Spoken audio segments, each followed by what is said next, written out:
Hello and welcome to another MILSURP HQ podcast. I'm Tom, and as always, I'm joined by the Sideburn King, Kelly. What's up? How's it going? Coming to you from the West Coast this time. Not Ooh, my usual middle of the country. that is the worst of the two coasts, just telling you. Yeah, not a good time zone either. Nope.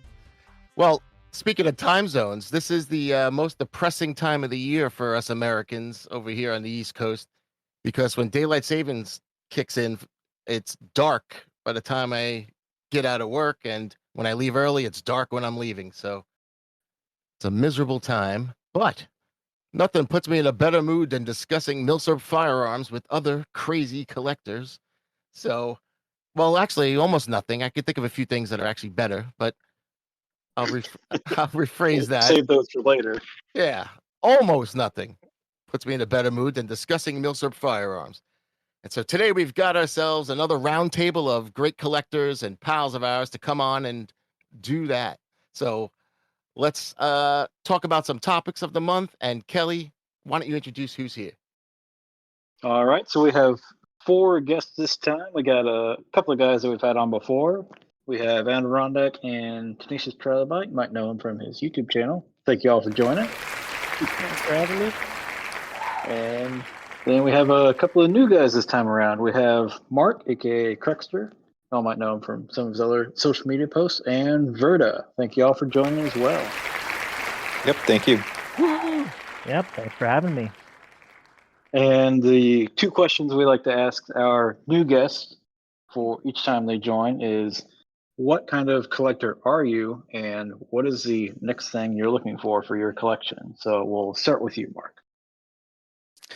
All right, so predominantly I'm a time period country collector. As my primary focus of collecting stuff is Polish firearms from the Second Republic, so 1918 to 1939 time period. And to be completely honest, the only reason I'm interested in that stuff at all is because of my heritage.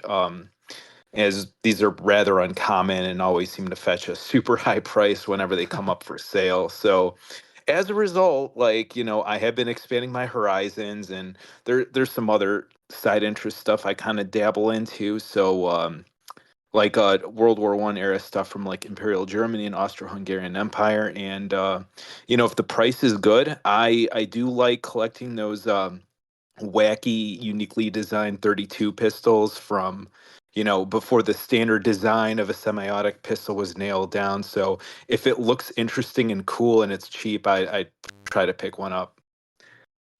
Very nice. Oh yeah, I love all the funky 32s. And man, Poland's a hard one to be stuck with. Too bad you didn't have Yugoslavian heritage or something.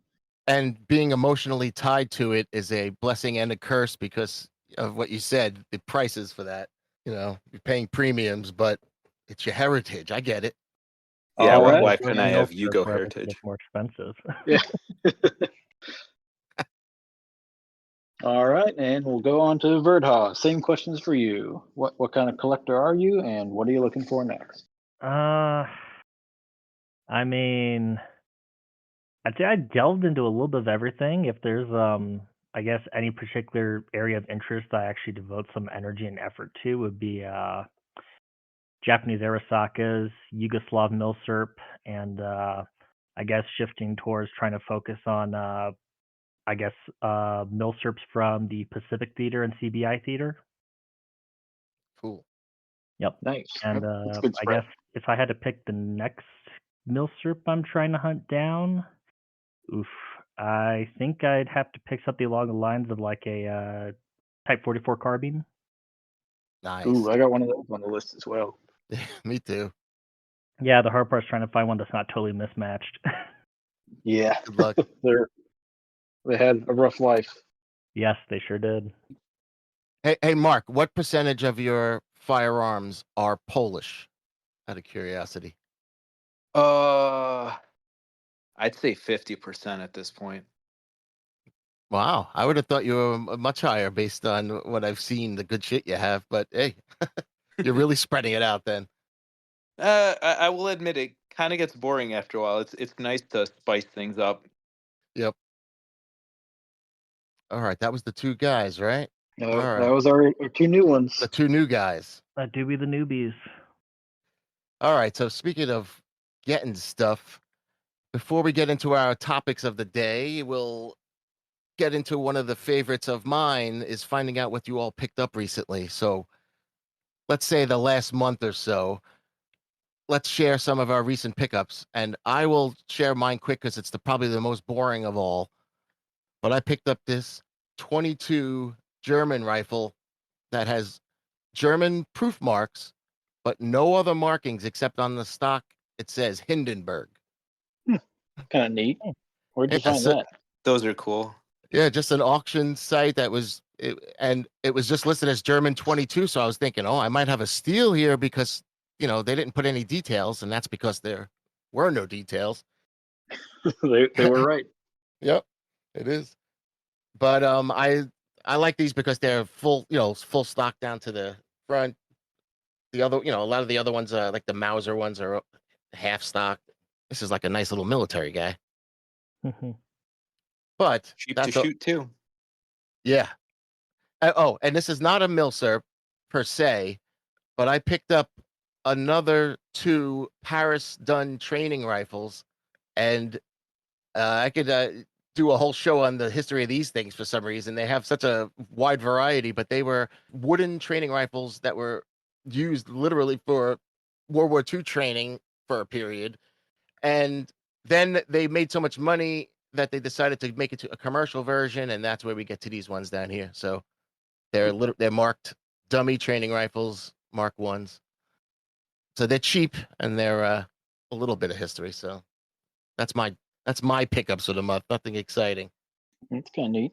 I didn't know they had so many different ones.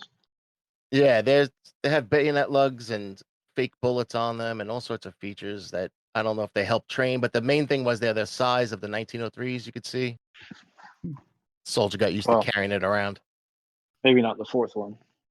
Right. No, they opened them up to cadets and training at school academies around the country. So they made them all shapes and sizes. All right. That's all for me. What about you guys?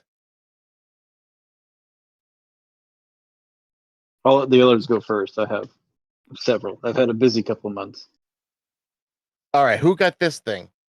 All right, that's me. So, I got a couple of things here. So it's been a bad month for the wallet, but a good one for the collection, let's say. So this one over here, not sure if people are going to be able to see it later.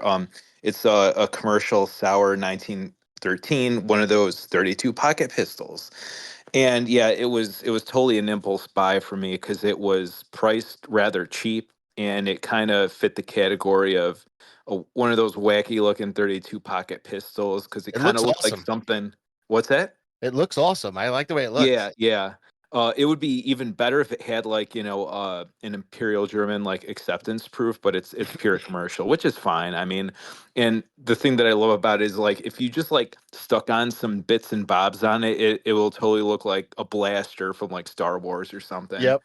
But these they feel like really small in the hand, like my pinky like just doesn't even touch it like when I grip it, but it's got like that beaver tail or whatever in the back, and it feels not that bad. Wow. Yeah, I was going to say it looks like a little space ray gun or some shit. Yeah. I know, right? Yeah, that's also the reason why I got the what is it, the Savage 1907, because it kind of looks the same way too. It looks like a ray gun. Oh yeah, the Art Deco style. Yeah, those are cool.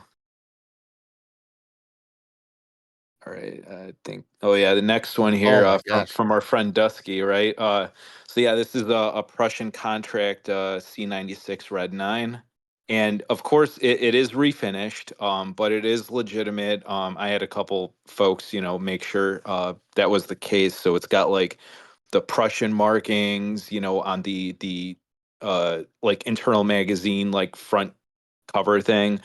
It's got the correct graduations for the rear sight. It's in the right serial number range and all that. Um, the one thing that sucks is it does have a trigger reset issue. So the sear has some issues with it that I'm actually going to have to send out to a gunsmith to go take a look at, because I kind of want this thing to be in tip-top condition before I put some rounds down range. Because yeah, these things are kind of a basket case to make sure that they get running right. So I don't want to, mess it up any more than it already is. Like I separated the lockwork from it to do like a quick inspection, and the sear just kind of fell out, and I'm like, oh, that's not supposed to happen. And that explains why like the trigger on it is like really uh mushy, and it doesn't reset when you cycle the action. And then it's YouTube, how to put sear back into C96. Throw money at it. It's like shit. But Yeah, boy, they're Red 9, cool. They're nice. cool looking guns. And that's another space gun, for Yeah. sure. Han Solo. All And then right. this So boy. yeah, the last two items, I swear there's only two more. These I got from a longtime collector I was talking to on the K98K forum. He's been collecting Polish stuff for like decades, and he's been like chatting with me about stuff like, whenever something comes up on like Gunbroker or whatever, and we just kind of like critique it. So he just kind of drops me a line that, hey, I'm liquidating most of my collection, and I'm going to be like focusing in on something like super esoteric. And I'm like, okay, man, whatever. You do your thing. But he was like, hey, do you want to have first dibs on some of this stuff? And I was like, okay, sure. So one of the things that he had up for sale was this Polish rework of a French Berthier M16 long rifle. I hope I'm saying that right. I'm really bad with the French stuff. Yeah. Um, so The it's M16. But it's a Polish rework, you said? yeah. So Wow. it's all matching except the magazine, which has the original like French number. So what the Poles did is they like scrubbed off all those like, fancy cursive French, serial numbers that are like impossible to read if it's like, an F or an S or whatever. And they just put like blocky numbers on there, which are easier to read. Oh, wow. They put a Polish rework stamps on the receiver and the barrel. There's a little Polish eagle on top of the receiver. And then there's like a refurbishment stamp on the stock, which is pretty nice. And a lot of the ones that come out of the Spanish Civil War import from Inner Arms, from Spain in the 50s and 60s, they're typically like mismatched parts. Like the Yeah. stocks are like refinished, sanded, and bleached, and it's like been reblued again. But this one is in like pretty nice original condition. So I was pretty happy to get that one. So I just need to find 8 millimeter label for cheap. What Yeah, Um, good luck with that. and how did Poland get this? okay, so like basically once they reemerge as a country, like after the Treaty of Versailles and the borders were drawn up, they were basically like, oh shit, like, we've got unfriendly folks on all sides. We're just going to take everything we can get at this point. They set up a purchase mission in Paris in, I think it was like 1919 to 1920 something, and they just basically bought like anything that they could get their hands on. Like they bought tens of thousands of French rifles. They even bought like scrapped like rifle, or they bought broken rifles for parts, and they just paid for it like by weight and scrap just to like get all the spare parts for them. And they just like threw those together and reissued them before uh and this was before they got like their domestic like arms production like up and running. So they had everything. They had French rifles, they had Mannlichers, they had, regular Mosin Nagants. I even saw that they had British pattern 14 rifles as well. And Jeez. of course like German stuff. Like it was all over the place. And basically, what happened is they used these in the Polish-Soviet War, and then afterwards, once like Mauser started get cranking out, they put these in like rear line use, and then eventually they just sold them to Spain because Spain was like, "Hey, we'll give you money for arms," and they just let them go. Wow, that's So that thing could have such a rich history. Yeah, for sure. Could have been in the First World War, and then all through into the Second one. Wow. I mean, Yeah, hey, old man. guns just get around. Yeah, and then the Spanish, they aren't they always scrubbed? So they scrub them again. Yeah. Oh I boy. only have And one more for you here. yeah, this Whoa. is my last one. I promise, guys. So this is another Polish touched gun. It's the WZ 91/98/26. It's a 8 mm Mauser conversion of Imperial Russian M91 Mosin Nagant. So the WZ 91 is M91. 98 means it was converted to like the 1898 pattern to shoot 8 mm Mauser, and then the /26 is for the year, like, configuration sort of thing. Like there was a 23, a 25, and a 26. So this is like the last iteration. So honestly, this is a rifle I never really spent any time trying to chase down because I, I thought I'd never get a chance to get one because they kind of go for stupid, insane prices online, and like everybody wants one. So when I got offered this one at, let's say, like a comparatively buddy price, I was like, oh shit, I'm gonna jump on this. So I sold off some stuff to help pay for this one, and yeah, that's kind of how it transpired. And this one was converted by Arma Lvov, Wow. which is like one of the two factories that did it. Um, it's kind of interesting because it doesn't have a refurbishment that was done in the 30s to change those sling slots to Mauser 98 sling swivels, which kind of makes that Right. unique. It's not in the best shape, and it's got like a pretty bad crack in it, like from the ting of the receiver kind of going, you know, long ways like down the stock, but it is matching, and you really can't beat that. So I was like pretty fortunate to add that to the collection, and I Damn. just figure like if I do want to shoot it, I'll just get like a cheap like sporter stock and just do some inletting work and slap that on and shoot it. But it's yeah, it's a unicorn for sure. I like when things like that fall in your lap. You didn't sweat it. You didn't look for it and pine over it for years. You Yeah, know. I know. Like you guys were saying, I had like one or two items on my like wish list for this year, and it's like I just kept seeing other things just fall into my lap. So I'm like, well, I'll get that. Can't All say no right. to a good deal. Yeah. So that's it. I'm on a self-imposed hiatus for the near future, unless I Yeah. sell some stuff off. Because the agreement I have with the missus is if the rifle doesn't have a spot in my rifle cabinets, something's got to go to take its place. Because I have been in the doghouse when she caught me like double stacking rifles, trying to make, doing some Jenga action to make something work. So yeah. All Yeah. right, that's it for me. Been there. Been there.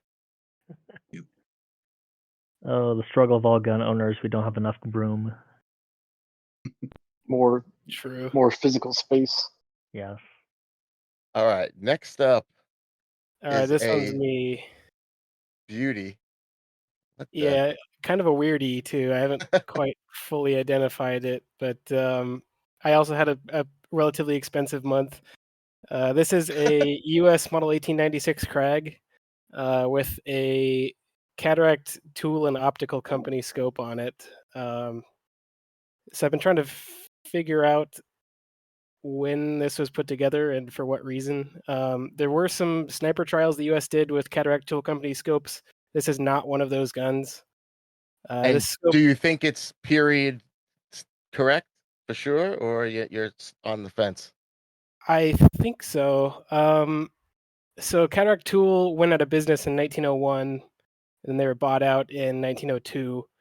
So it's no later than 1901. And then this scope seems to it has hand stamped markings, and then most of the production scopes were blued steel instead of this brass tube.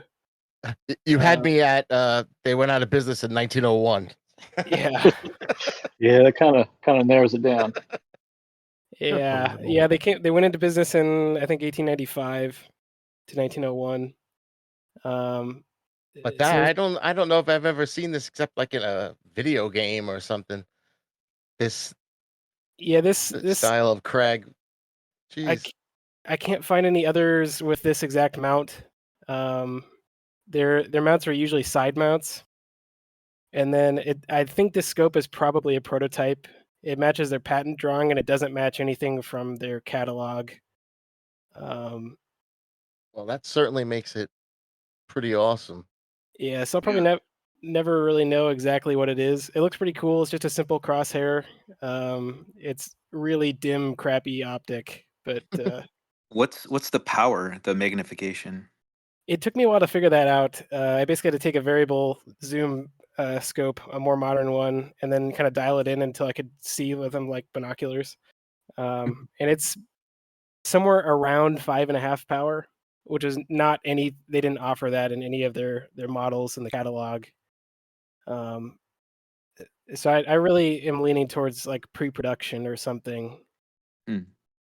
And then to add even more mystery to it, the base rifle is actually an SRS hit for the Illinois National Guard in 1899. Oh, And nice. this is probably not on there when they got issued that rifle. So it's probably in 1900, 1901 this was put together. That's about all I know for now. Man. Did the company's name sink them? It could be. There was some debate about that. I had to talk to some of the New Yorkers around here. Apparently, cataract is also a term for like something related to waterfalls, and they were from Buffalo, so we decided that was probably the meaning instead of what we now know. It's crazy how far back that lens sits. Like, how is the ergonomics on that? It's surprisingly decent. Like if you tried a PU scope, it's kind of the same chin weld you get there. Right. And then the eye Wow, it is relief is far. like non-existent. So you really need some. I shot it a little bit. You do need eye pro for it because it smacks you right in the face. But That's pretty cool. And yeah. then I see this guy. Oh This yeah, is- that is a. I've only seen you with old shit, like old rifles, never revolvers or pistols even. I dabble in the pistols a little bit. I've never been super Oh. big on revolvers. More like I don't know. Mechanically, they don't interest me that much, but like time periods. So I had a bit of a detective thing going on with this one. Yeah, This is I could is see. a really early detective special. It's a 1930. I think they started offering them in 1927. And then early on into production, I think 6 years into production, they started rounding off the butt. So the early ones are known as square butts. Yeah, what is that little stripper clip thing there? That's pretty cool. Yeah, that's well, that's. I bought that a while ago. I'm a little disappointed. And actually, I took this picture before I realized that actually is an early speed loader. It's one of the only ones that was contemporary to this revolver. So most speed loaders we know today for revolvers came about in like the 60s or 70s. So by the 1920s, 30s, the only ones around were basically the Prideaux. There was one the U.S. Navy was experimenting with in the 1880s and 90s. And then there was this one, which is the revolver cartridge clip corp clip, which you kind of stick in and then pull off from the side. Yeah, I could see how I could see that. Like it's like a case holder. Yeah, yep. And they're kind of cool too. Cool. There's a spring-loaded hinge in the middle, so it lays flat when you have it in a pouch on your hip. Then it like springs into the shape. Okay. Unfortunately, it does not work in the detective special. Ah.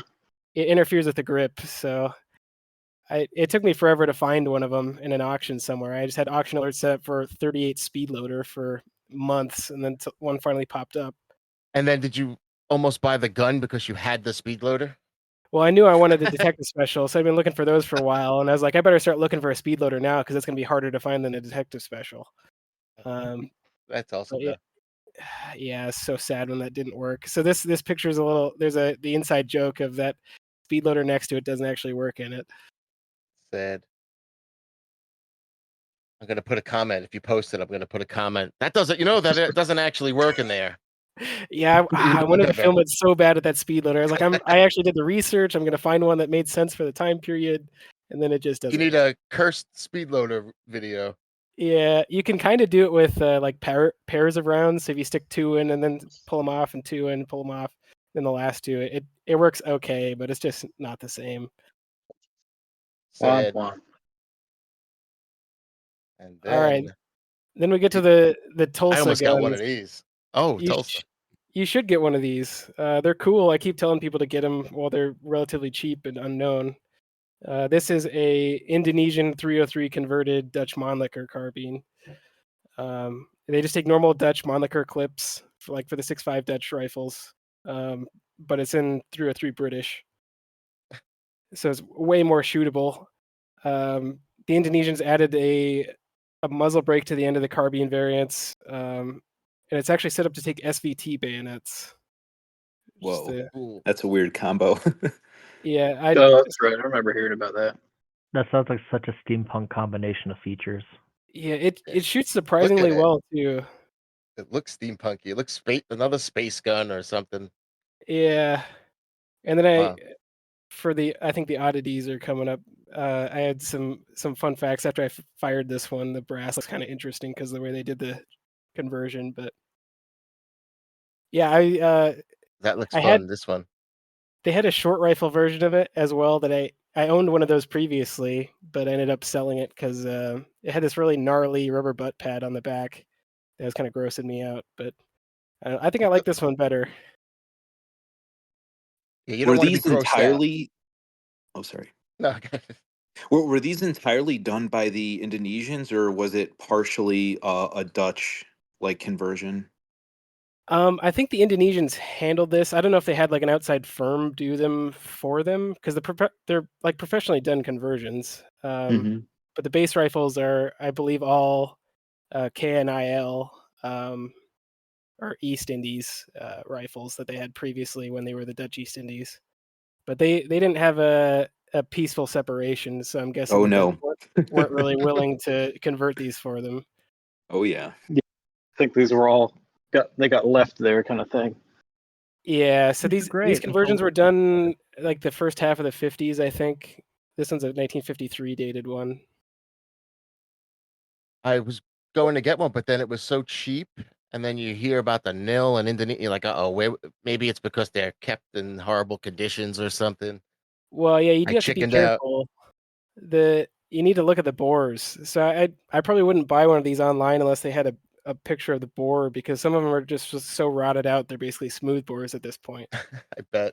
Yeah, most of them you see are in really rough shape. Yeah. Yep.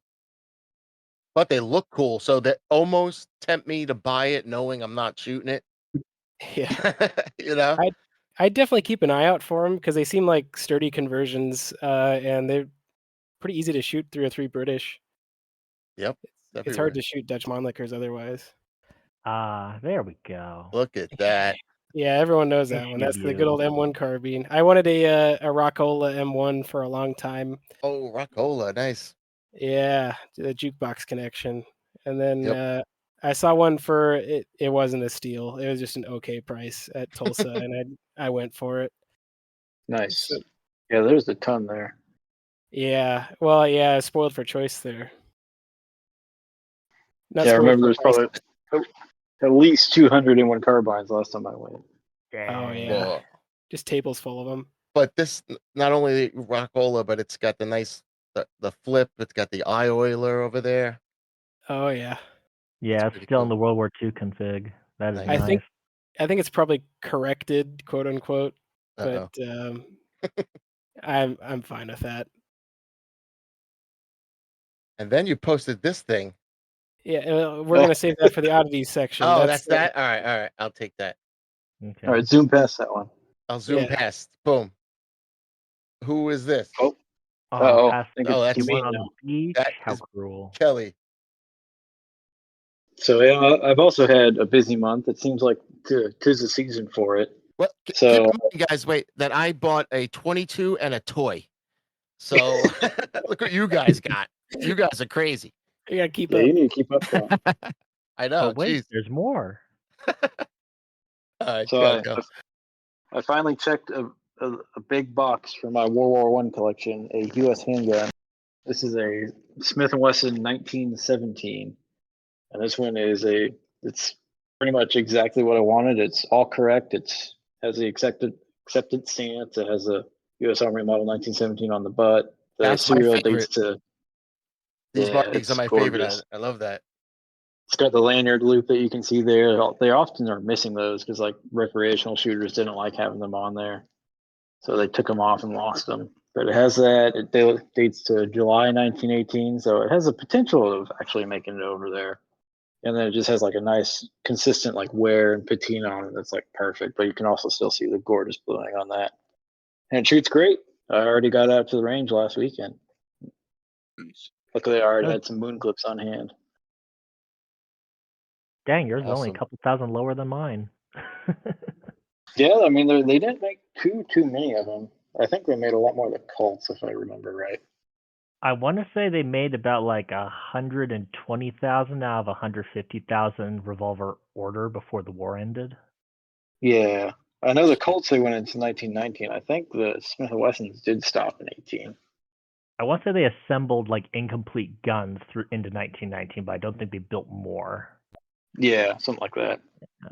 Yeah, then Smith had the I- weird thing where they were like taken over by the U.S. government in the middle of the war because they had strikes or something. Mhm. Yeah, that's right. But yeah, this thing is absolutely gorgeous. Super smooth trigger. The barrel is almost perfect condition.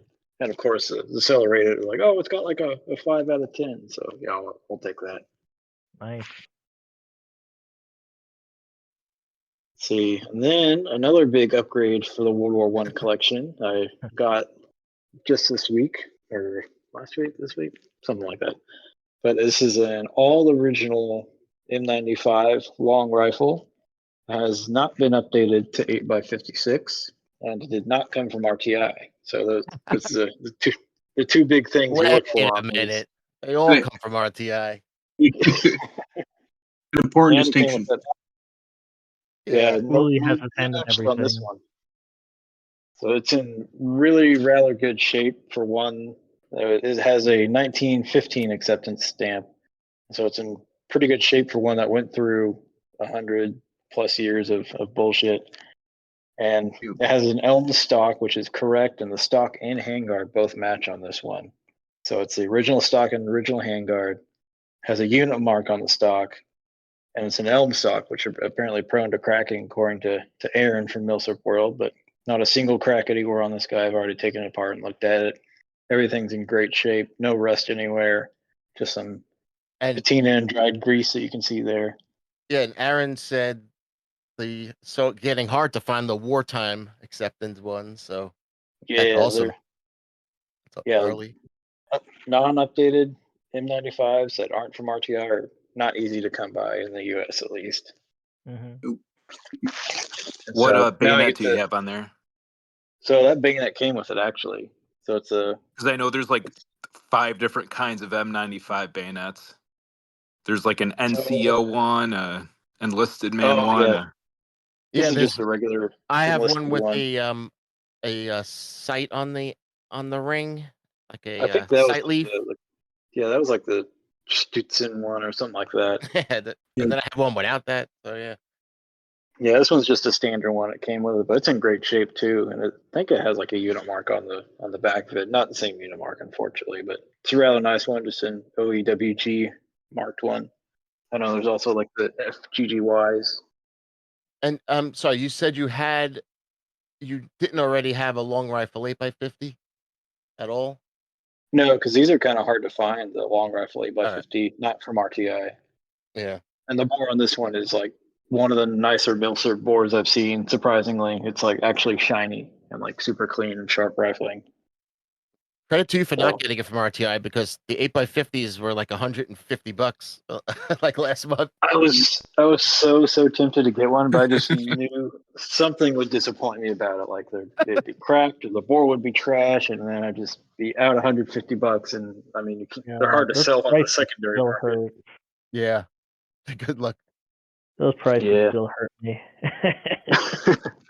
So I did pay a decent amount for it, but I have an 8x56 long rifle that I can now sell to make up the cost. So basically a free upgrade. Nice. Yeah. Sweet.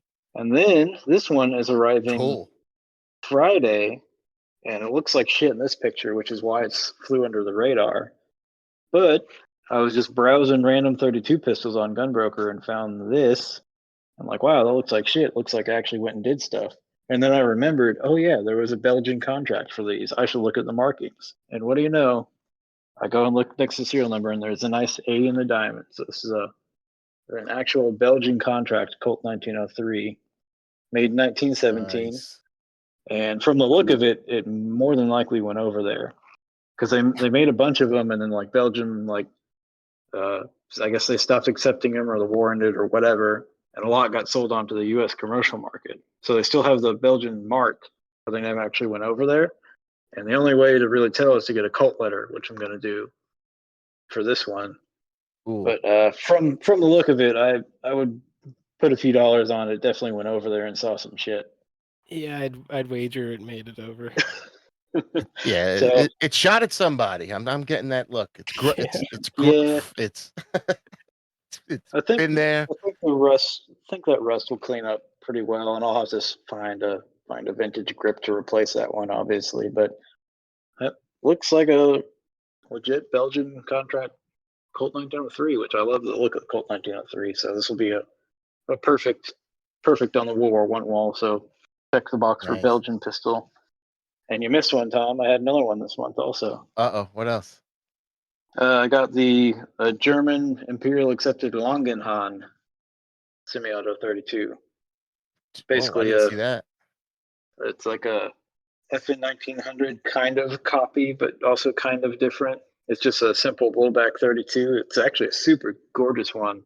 I got on the same day I got the 1917, actually, so that was an expensive day.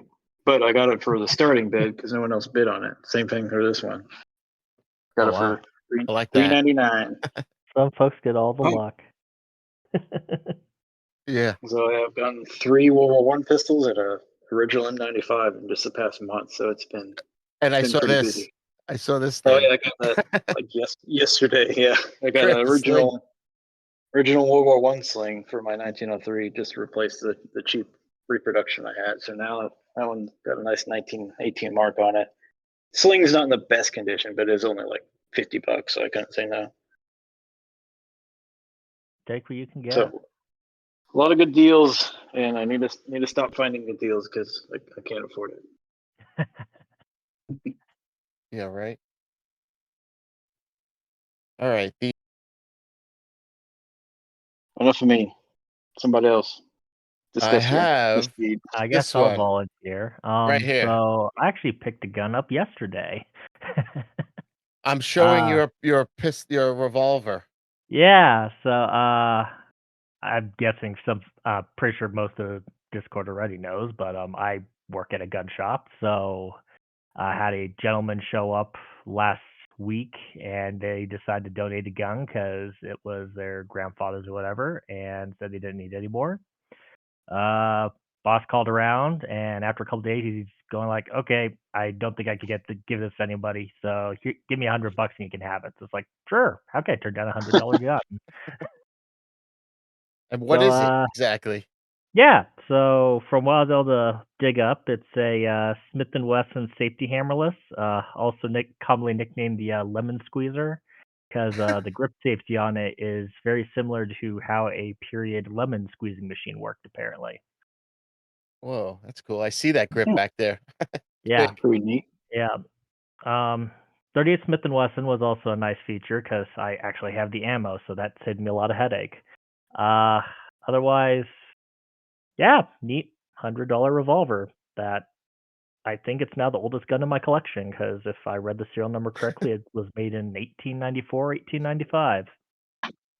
And how's that That's pretty trigger neat. pull? Oh gosh, it's horrendous. I think this is the worst revolver trigger I've got so far.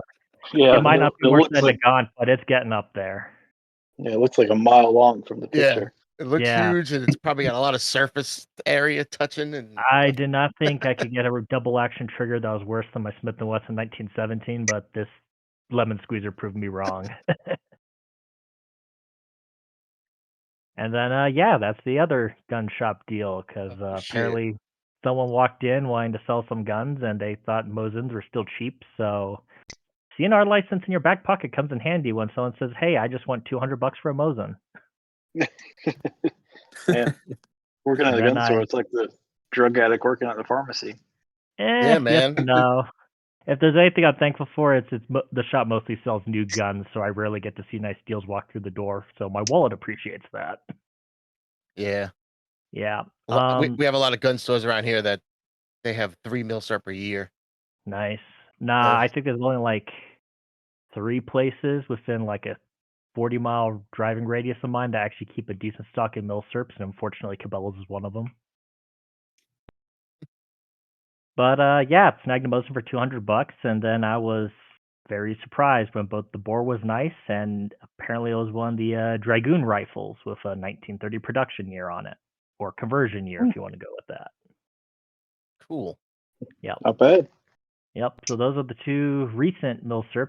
Any Mosin Unless you that's want to not put it back in that's the under summer season. 500 is good these days. Oh yeah, absolutely. I don't like Absolutely. spending more than 5 for a Mosin. Sorry, Mosin. Yeah, especially when you grow up in the age where you remember buying a Mosin out of Big 5 for like less than $100. Yeah, you don't want to spend that much money on one anymore. Yeah, that just hurts. I've Yeah. seen all the old ads where they were like $50. Yeah, $49.99. People Mhm. couldn't get rid of them. And that would have been expensive compared to the 70s and 80s when you're reading the catalogs and people were able to buy M1 Garands for like $60. Yeah. So Adirondack, did you pick up anything? No new guns, but I just been stocking up on some ammo. I bought a bunch of Bulgarian silver tip 54R and some of that Greek Mauser or 8mm that's been around. Bought a bunch of that, so nothing exciting really. That's nice. Just stocking up for the range. Can you say range? Yes, I said it. For the Not saying it. it. I'm gonna mute my channel. What, can I get this canceled? Yeah. No, I'm not saying that. It's a movie. Avengers. Range. You can stock up for Oh, it. now we're gonna get copyright infringement. Yes. Disney's on you.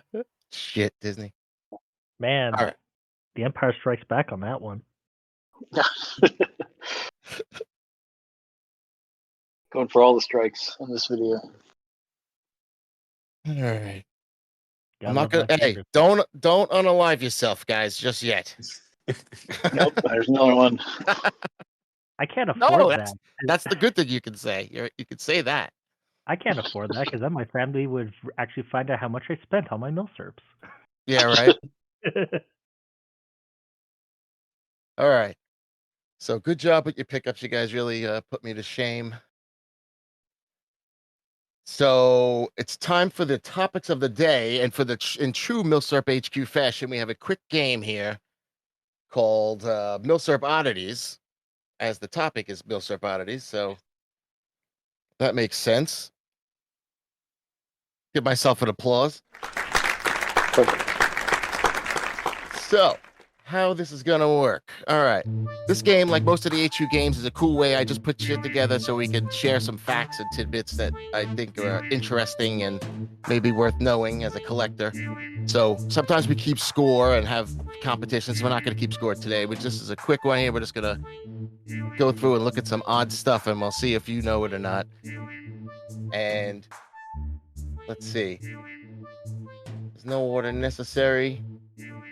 All right. So you could shout it out if you know it, and then we could discuss if we know anything about these items, like these weird rounds.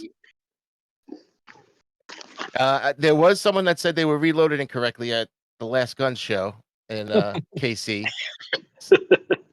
but they're uncircumcised. yeah. It was in the pool for too long. But these weird rounds get a lot of what the F questions, but are fine, and most likely for this pistol. And I'll describe them. They're rounds where the bullet is fully encased in the casing. And it works for this pistol where the cylinder moves forward when the gun is cocked to close the gap between the cylinder and the barrel. Did we just shout it out? Yeah, you can just shout them out. What is the wheel nugget? What is the only revolver that you can technically silence, right? That's what Oh, everyone there, loves to say. there it is. The Nagant 1895. And look, some PPU. Yeah, so they're weird looking, but Yeah, PPUs 1890s ammo actually Imperial Russia, where weird they say looking. we have Schofield at home. How did they come up with that? There were so many better designs by that time. officially designated the 1899 carbine, altered for bayonet. These often faked carbines were made for the Philippines and went by this more popular nickname. Philippine constabulary. See, like a lot of people get the constabulary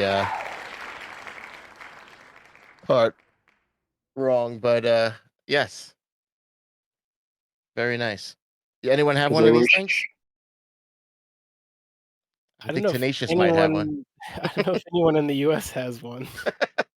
There was one for sale in the one of the last Morphes, I think it was, but Yeah, one of the like the foremost Craig collectors in the U.S. on a forum post when he's asked about it said he thinks there might be one in the U.S. that he knows of, but other than that, I wonder how every many that was people. it. fake or it's like a cadet rifle. Well, now I'm gonna fake one. Okay, there you Yeah, I go. wonder how many fakes there are out there. Thousands. All of them apparently. Oh, plenty. All right, so what is this pointy thing? We've had it on our trivias in the past. Does anyone know it? The front Volley volley sight. sight on liquor. Yeah. Very nice. It's a pointy point on the side of the barrel band, and it is the 1888 Mannlicher front volley sight. Very nice. Is this not on the 8890s?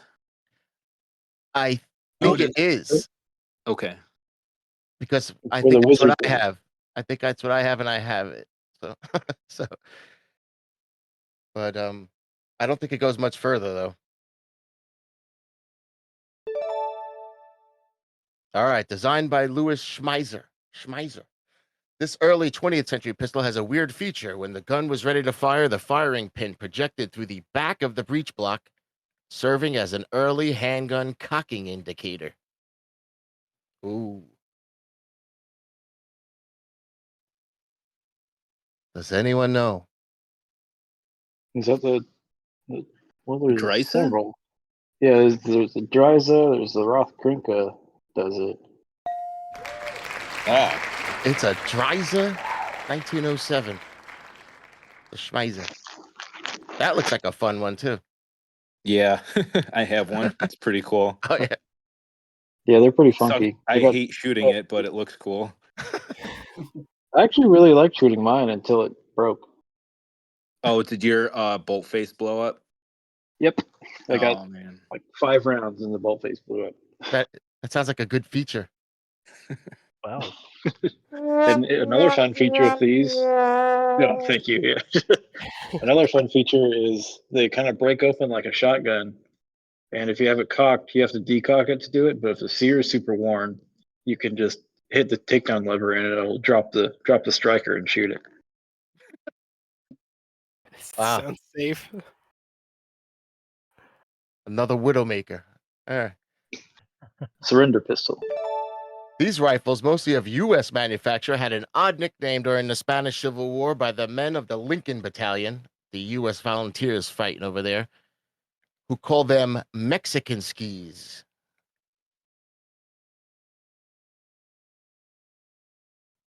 Yeah, the Nagants, Mosins.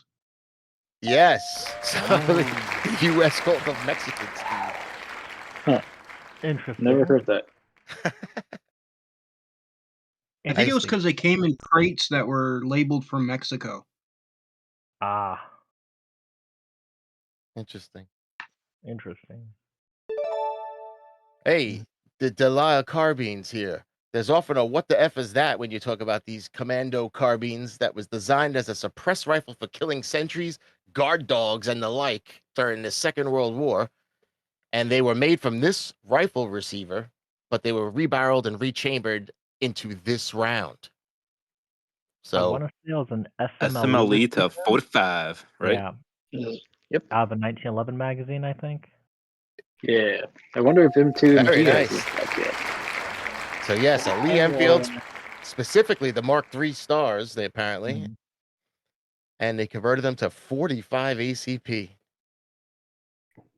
Naturally use- subsonic. Thompson submachine gun barrels. Those are cool, man. All right, this Charger. What firearm is this old Charger that has a wooden block with a rope attached to 2 bits of metal and 4 large rounds? Let's see. Frantic, Italian frantic gun, veteran. right? Yeah. That might be the The giveaway. Frantical gun. Well, which one is it? 7087, I think. Oh, Oh, This you're is a on each. Beaumont Vitale. Oh, I was just come going to ask on. that actually. I didn't know if the Beaumont had the speed loaders or not. Oh shit! Good to know. yeah. I Probably don't know works in how the to other tell one. the difference between the 2 clips, between a Federally and a Beaumont clip. I guess the cartridge. Yeah, it's not Yeah. necked, right? Well, it looks like it's tapered, but not necked. I bet you could shape this to fit the other one. Probably. Pretty close, yeah. It's That was pretty pliable. tricky. Now check out this gun here. These Mexican design bolt action rifles had 3 operation settings: A for safe, L for normal, and R for rapid, which allowed the rifle to fire a cartridge each time the bolt was manually cycled to the closed position, in similar Whoa. fashion to the Winchester 1897 slam fire. So it pretty much held the sear down. What is the Mondragon? The early straight pull one. Was it a 94? 93, damn it. 93 Mondragon. It's crazy looking. That's cool. Isn't someone doing a video on this? You gotta Thias find one just filmed first. a bunch of them. So first early semi-autos, and now slamfire bolt action. What did Mondragon not do? Look at that. That's how intricate this thing is. That's awesome. All right. This guy, the first German revolver to be mass produced for modern centerfire cartridges. This pistol has a unique zigzag design on the cylinder. I only know it as the That's not the Rex Mauser revolver, is zigzag. it? No. Okay, I don't remember what the designation is for this one. Is it like C73 or something?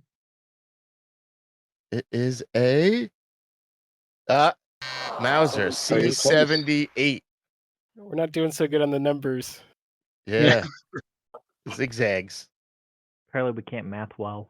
It was the first German revolver to be mass produced for modern centerfire cartridges. Wait, 78. What was it chambered in? Oh, I wish I knew. Something weird. All right, listeners, tell us what's That chambered in. doesn't narrow it down much. Wrong answers only.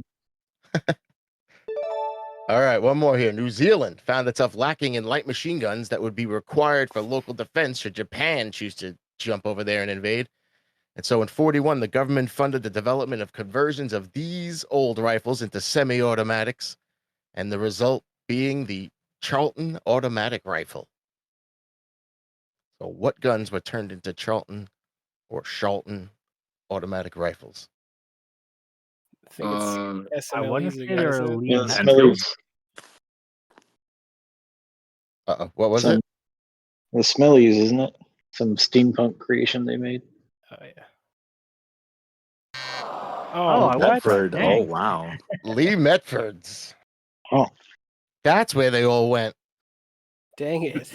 It's so cool, but so sad. That's cyberpunky too. These, It's like something I would do in my garage. yeah, it's like someone made it in prison or something. It What looks is more it? A Christian penal Owen colony, gun. yeah. All these Lee Metfords I have in my prison cell. All right. That's it for the oddity game. We got most of those. We've got to work on our years and stuff because I was trying to guess myself and I was like, is it 78? Is it 79? I'm forgetting. And I put it there, but Granted, Getting people are old, cranking Tom. out new gun designs like for that entire period of time. So and there's a billion MILSURP oddities out there that we didn't touch upon, of course. And so I'm going to open some questions up to you guys. So what's something in the MILSURP universe you've seen or possibly have that you would deem weird or odd, or maybe in looks or function, or just the fact that it exists? Yes, I have a picture. If you want to go back to the picture things for that brass ahead, I'm putting you on the spot. I got it here. It might have been the other link. We'll get Or up maybe there. not. Yeah, keep going up. There we go. So that Indonesian 303 conversion, I just thought it was interesting. After I fired it, you can see like the double shoulder there from where they tried to ream the 6.5 Dutch chamber out to 303. I just thought that Wow. was really, really interesting that you could see that. And also, Oh, the it's, previous shoulder, yeah. yeah. And it continues the tradition of almost all 303 rifles of absolutely destroying your brass every time you fire it. So. Poor 303. That's a pain in the ass to reload. The Brits were not exactly known for reloading, apparently. Yeah, SMLE chambers are massive. Ross chambers are ridiculous, and it's got to resize them till they die. And I'm trying to make some 6.5 Dutch right now, and it's not going great. Oh yeah, it's high I've killed a attrition few on that cases one. already. I think maybe like 60 or 70% of my cases survive that conversion usually. I have a odd one here. When I first picked up my Peruvian 91 that somebody tried to clean with steel wool, apparently. Oof. The side rails marked Argentina 1891. And here's a little vid here. Oh, that's right. They requested those. So check this out. So what makes this one weird? Now, before I say any facts here, I know people are gonna always jump over any facts. I read my books. I have my books. I watch my video. There's only so much I could do before I share it. So I apologize if any facts are wrong. People get very testy. But Argentina had a contract for a bunch of rifles. They couldn't afford them. And so they talked Peru into buying some. They had a common enemy in Chile. So they said, do us a favor, pick these up. And a lot of them were already delivered, which is funny. And they all got sent back to Mauser, and they put on this crest, which is half wiped off now, the Republic of Peru crest. And that's kind of weird in itself. But a number of years later, at a separate time, after they got the 1909 Mausers, they decided to send them back and put on the Langevisier sights. So there's a debate. There's a debate.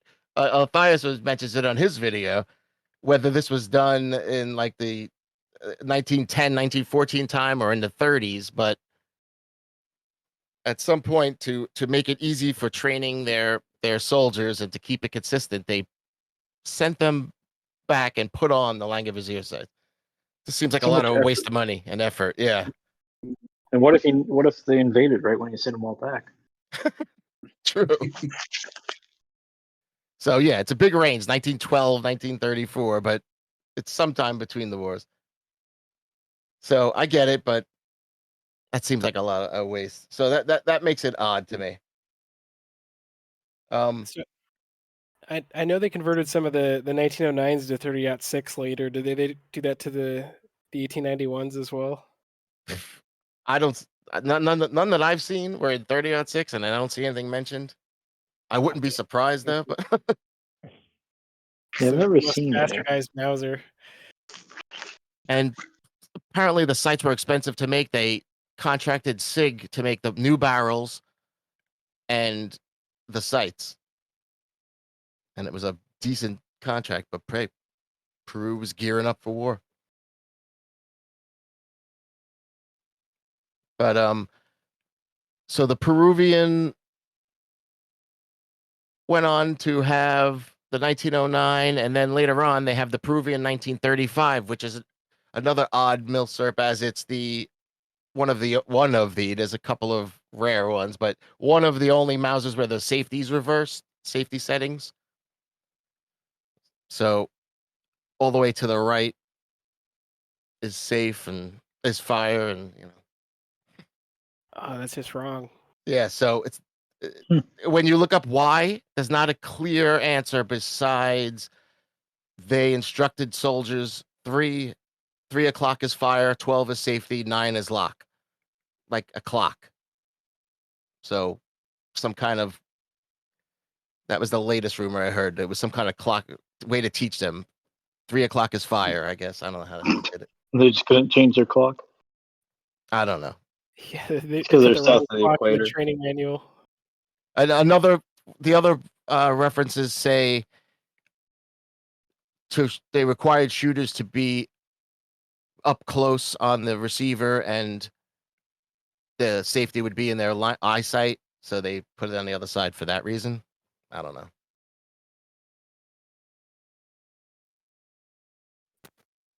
So that guy's just weird because all that crap and this putting on a Langevere site, and it had all the Argentine markings like the handshakes and the little hats and all the fun ones. Anchors and hats. Yeah. And the only other weird, odd one I seem to have is a Geha Mauser converted shotgun. And they're just weird because when you take a close look and it's like, what? That's a Mauser? So it's a regular 98 Mauser that after the World War One, Germans were trying to get some money and jumpstart the firearm industry, and the Versailles Treaty, cut off their balls. So they were trying anything they could, and I believe these were mostly from the same manufacturer. Gotta double check that shit. But they had a few variants. They had a Remo one, a hardhead heart one, and mine's just a Geha. And the problem is it's a clipped on bolt head. As you see here, it just clips in there under the extractor here. Like it's not welded or anything. So when you put a round in and you extract it, a lot of times the bolt head comes flying out. It's not a good And feature. Doesn't they it grind off the also? walking lugs. Yeah, I was gonna say that. Oh, yeah. So the issue with the safety, that everyone still says they're safe, but the 12 gauge version has to have the front locking lugs ground down pretty much. I don't think I feel mine at all. So pretty much all the way down. So there's only the bolt handle safety at this point, right? Yeah, it's the underside one on the. Oh, the and the 98. side, the side lock and lug, and then It's a that's- safety lug. Yeah. yeah. That's So the only thing. A little that's scary. the scary thing. But the 20 gauge and the 16 gauges apparently have a little bit, but that's not so great either. And current Things you shotgun do. specs are about 2 times what they were when this came out. Yeah, Keep that in mind. Yeah. I've heard Yeah, they're just- miserable to shoot because they're light. Oh, I found it. Spandau. Spandau had over 1 million they were looking to get rid of. So most of them are Spandau made Gewehrs that were turned into these cool things. Now I do want to shoot it. I'm a little afraid because of all those things we said, but I mean, it won't stop you from trying it once. yeah, I'll get Once. one shot out of it at least. I shoot mine with birdshot. It does suck to shoot though. It kicks pretty hard. All right, that's not so bad. I'll put a nice light load in there and try it. Yeah. Mm-hmm. And the last thing I just thought was strange, as always, is the G41 Mauser, which has, of course, a bolt handle, A backup. backup bolt handle, as well as it being a semi-automatic rifle. So one of that, for those that don't know, I believe the story is that that's what that they asked for that. Didn't they ask for a way to remove Yeah, because the they didn't trust the semi-auto to actually work as a semi-auto. yeah, so they wanted some backup way to open it, and Mauser said, I know Mauser- something. Bowser's like, okay, I guess. And then they're like, nah, that's kind of weird. Like, wow, this was a terrible idea. Yeah, and then Walther cheated and came out with a better gun. By ignoring the rules. Yeah. So yeah, this is the Walter version versus the Mauser version. Pretty close, but the gas Yeah, it just system looks of the like Mauser caught it up here, right? The gas was caught up front. yeah, it just looks like something sat on top of a K98. Yeah. Yeah, they both have the what are those called? The gas trap systems, because one of the other stupid requirements they had is they didn't want any holes drilled in the side of the barrel for a gas system. Oh, jeez. So yeah, that's my oddities. Anyone have any oddities of their own? Yeah, Any- I think I got one. Kind of Mhm. a longer-ish one. I don't know if I have a photo here to share, but obviously it's kind of Polish related. But this is kind of in regards to a particular Polish rifle, kind of in general, not necessarily any features about it, but basically I was trying to figure out like why it existed, and I turned it into like a little research project, just trying to get information on it. So in the mid 1930s, Poland adopted uh, readopted, I should say, a long rifle, the WZ-98A, and that was intended to be the standard arm of its infantry rifle units to replace that WZ-29 short rifle. Now, I'm sure most of you guys know what a WZ-29 looks like, but a WZ-98A essentially is just like a copy of the Gewehr 98M. So if you just want to visualize that, Gewehr 98 long rifle with flat tangent sights, basically. And And this it's is kind of like, in the 30s, yeah, right? yeah, Yeah, and that's like so this strange. this made absolutely no sense to me because like every other country in Europe had a short rifle for the infantry, like you name it, like it's a K98K, WZ-29, or like a Belgian short rifle kind of design. Like the long rifle concept was basically outclassed from the lessons learned of World War One. So none of the books really kind of that I had on hand really explained why it was adopted. It was just like, well, they had it and they made it. So there was actually a book That's that weird. recently got published in Polish only. So sorry, guys, that talked about the adoption field trials and service feedback notes on the WZ-29, which started production in 1930. That kind of helped answer this. So Well, I hope what no I one said this is too short. It's too no. light and short. And basically what entailed was within the first couple of years of production, like it was sent out for like shooting schools to do research on and like like optimize it best for like different units, and they found there were loads of issues with the first couple of years of production of that rifle that had to do with the calibration of the sights, kind of related to the test ammo that was used at the factory versus the actual ammo that the military was using. There's some issues with the design of the rear sight, the overall precision of the assembly process, some stock inletting issues, and all this that kind of led to like inaccuracy and wandering zero, like while they were shooting this thing. And they're like, what the hell, guys? We adapted this thing. It's a piece of shit. And this led to the state like funding extensive research to look at ways to like fix that rifle. And by the time it was worked out in 1934, like this is already like 4 years into production that they got this thing like figured out. And basically the army didn't have confidence that they had like a rifle that they could rely on to shoot targets at long range, so they said screw it, we're going to go back to long rifles, like we know how to make them tried and true.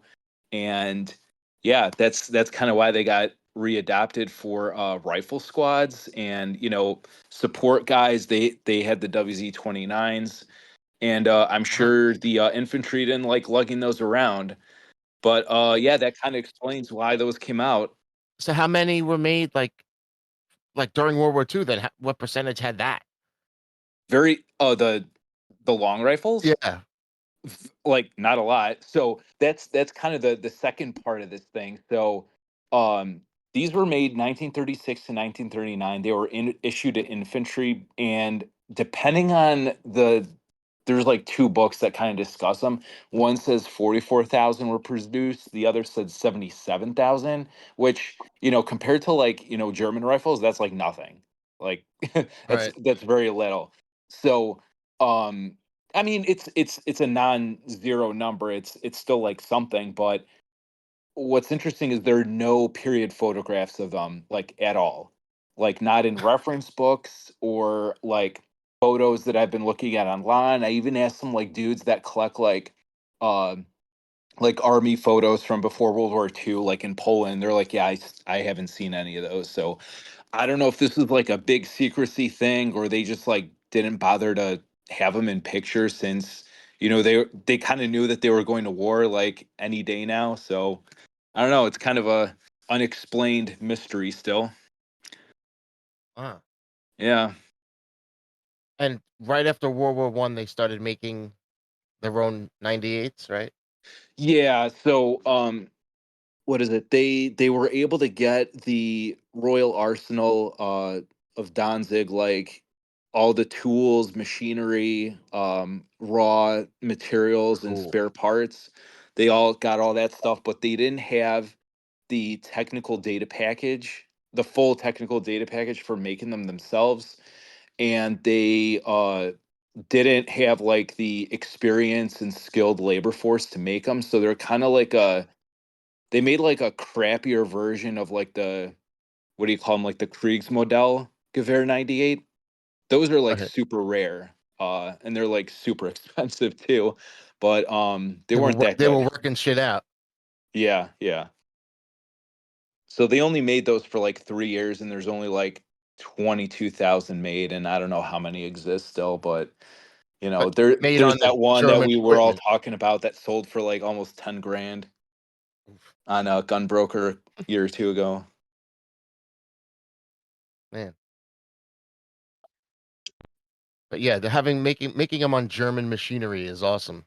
You know, even Yeah, if you screw it up a little bit, it's still quality. pretty much.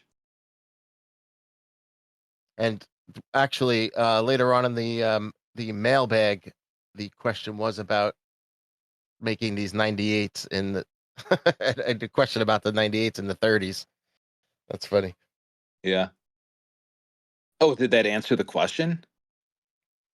I believe so. I gotta double Okay. check. I believe it's pretty much like, is this true, and why did they do this? Whoops. And what's different?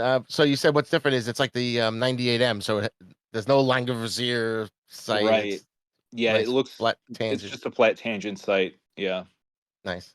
And they use the beechwood stock with the dovetail in the back instead of a walnut like the Gewehr 98M would have. Cool. Oh, here's my odd MILSURP runner-ups. I put my M95M, the way that they redesigned the magazine system's a little weird, and the bolt, and my French Tabatiere Snyder conversion rifle. That thing's strange. The lock system's like 5 pounds. It's crazy.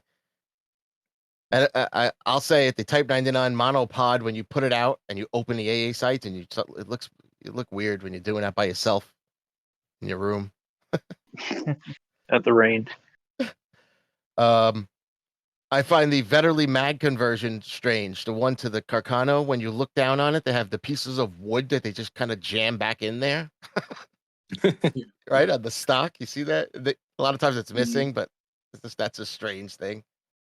I guess they did what they had to do. My Portuguese Vaquero is just weird. Just It's a lot of the whole bolt situation. It's so difficult when you take it apart.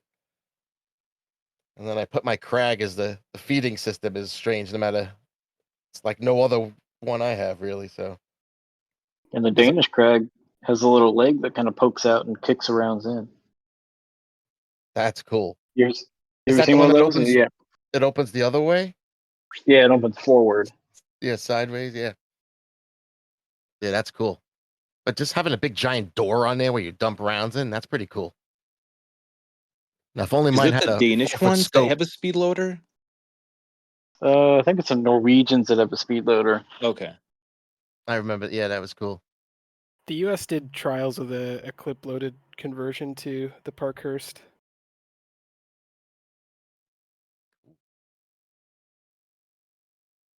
Then Let's see. that's it. Yeah, but anyone else got any odd? So, Trilobite, how many people do you think own 8824s in the U.S.? How many do you think are here? I don't know. They say 5,000 were made, but I'm not even really sure where that number came from. Like, the internet, you can only find pictures of what, 3 or 4 of them, maybe. Yeah. So I'd say a couple dozen, maybe. Mm-hmm. I don't. Kinda It funny helped that- if we knew where they were Wow. imported from. I don't know who imported them. Yeah, I don't know. Mine doesn't have any import marks on it, but it's kind of crazy that 2 of the owners are here in this group right now. But yours is a little more original than mine. Mine was a kind of a sporter rescue. I think they're kind of crazy.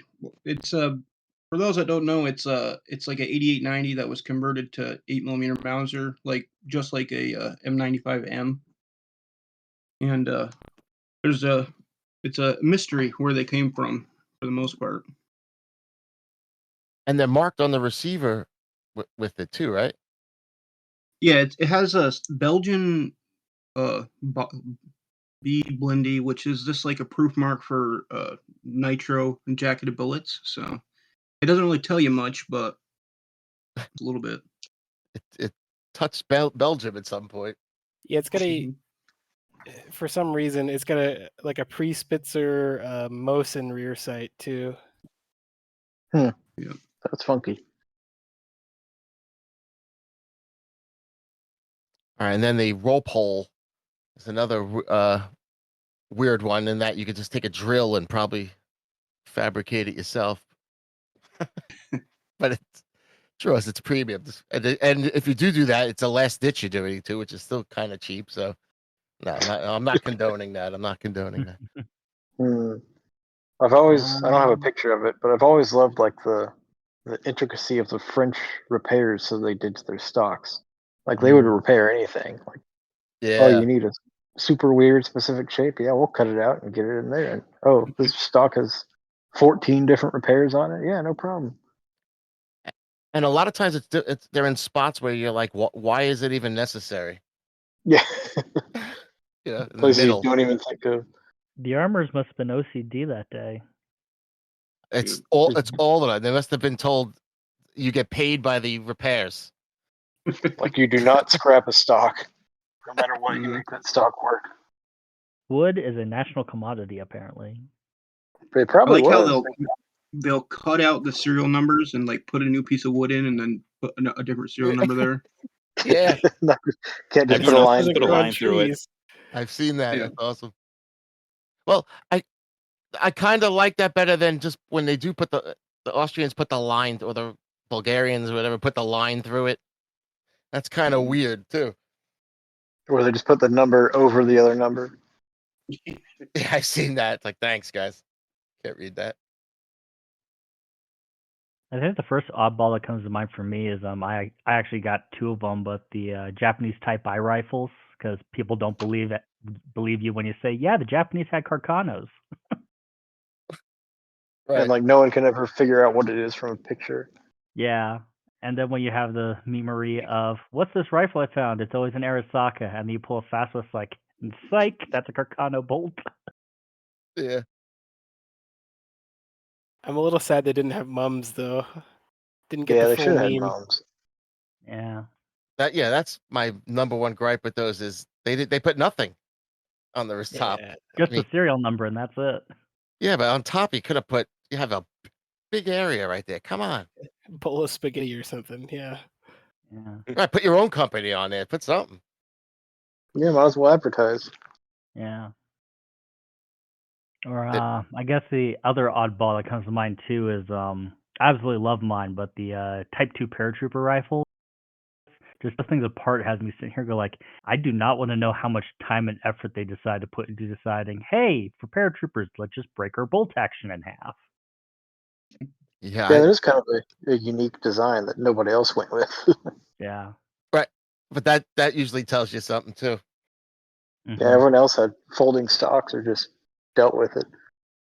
Yeah. We need taller soldiers, so we don't need to break these things in half.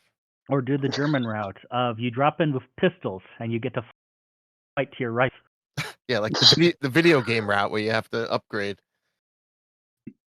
Yeah, I guess they only made that mistake 1 or 2 times. Oh, Creek kind of put a sinker on that idea. What do you mean I Another have one. to fight partisans with belt-fed machine guns with a Luger? Another one I don't have, but I want to get one eventually. I can't remember if it was British or French actually in World War I, but the wire cutter attachment they had, where all it does is help you center the wire over the bore, and then you just shoot the wire. Yeah. Yeah. It's not very sneaky. Like I thought, if you're cutting wire, you're probably trying to be quiet. Mm-hmm. That's pretty funny. Yeah, I love the idea. They're handing the combat engineers that, and they're like, "Hey, go cut that wire quietly before the attack." And just I mean, it would be quiet if you decide to do that while an artillery barrage is going. Yeah, I guess that's the only time. Good luck hearing that over artillery fire. Trying to run over there. yeah, I don't know if I want to be sitting on the wire next to the barrage. Well, though. Before that, it was, hey, hold that wire in front of my barrel. Yeah. Hold still. I wonder why that didn't. Why was that good enough? Or did somebody get a hand shot or something like that? Like he was holding on to it and it went out and like ripped his hand off or something. I don't know. I mean, it can't be more morbid than going, oh, there's bodies around here. Throw it over the wire and we'll just walk over them. I mean, that does work. Mm-hmm. Sadly, it's probably great for getting over. Shit. Hey, I have one more. The Norwegian K98s I found weird when I first saw them because you're not sure what's going on. They have the shaved down like receiver with the serial on the side. Oh no, don't talk about those. I don't have one yet. Oh shit. Now you're tempted. But wait, aren't there two like Army and Navy or something? Yeah, they're marked differently. I think there's like an Air Force marked one too. Oh shit. And then they did some in 308, I believe, but most were 30-6 converted. Yeah, I'd like to get one. That's my part of my heritage. So that's like Cruxter there. I'm Oh, you got expensive heritage too with the crag. I have that the Italian too, so I gotta Oh, balance. that's not as bad. You can get That's easy. those going. That's the easy one. And I always keep saying the Norwegian K98 is the one I want to get, so it'll be a while. I guess one more oddball I throw out there is the M1917 carbines. It's just kind of ridiculous how almost nobody really knows anything about those. Oh yeah. Yeah. I kind of bought one by accident. You I bought mean, one? shoot. Yeah, two of them popped up in an auction, and I vaguely remembered. I think Otthias did an article on them years ago. I was like, well, they didn't mention this at all, and the pictures they had for the thumbnails on the listings didn't really show that they were short. But two popped up in the auction. I was like, I should probably just snag one of these. How do you know they're not faked? It'd be really difficult to fake them actually, because they shaved the butt down by 1 inch, but the butt plate on the 1917 isn't flat. It's got kind of a contour to it, and they fully recontoured the back of the butt, and then they shaved down the sides of the butt plate to match that. So it'd be a lot of work to properly fake one. Cool. And they took 4 inches off the barrel, and then they had to modify the front part of the handguard as well as a result. Yeah. Yep. Yeah, All right, that's good to know. yeah. Because that's another one of those ones that can easily be listed incorrectly. Oh yeah, I think that's the only reason I was Yeah. able to get mine without getting charged an arm and a leg. Yeah. Gonna go, And who the even hell then, it's knows? only like half correct because I want to say when I actually did the measurements, the barrel was correct, but it got installed in a normal 1917 stock, so it doesn't have the extra 1 inch lopped off the back. Oh yeah, Ah. I think we were talking about that, or you. I was talking with someone that you were talking with, maybe, because he was conferring with me about it was a Merrick's import or something. Yeah, yeah, Yeah, yeah. That was me, Ben. I think you might have been the one to actually like point me towards the auction that was having that too. could have been because the Merrick's, all the known ones that I'm aware of are Merrick's imports, and I think there's like a CIA front to get into China. Mm-hmm.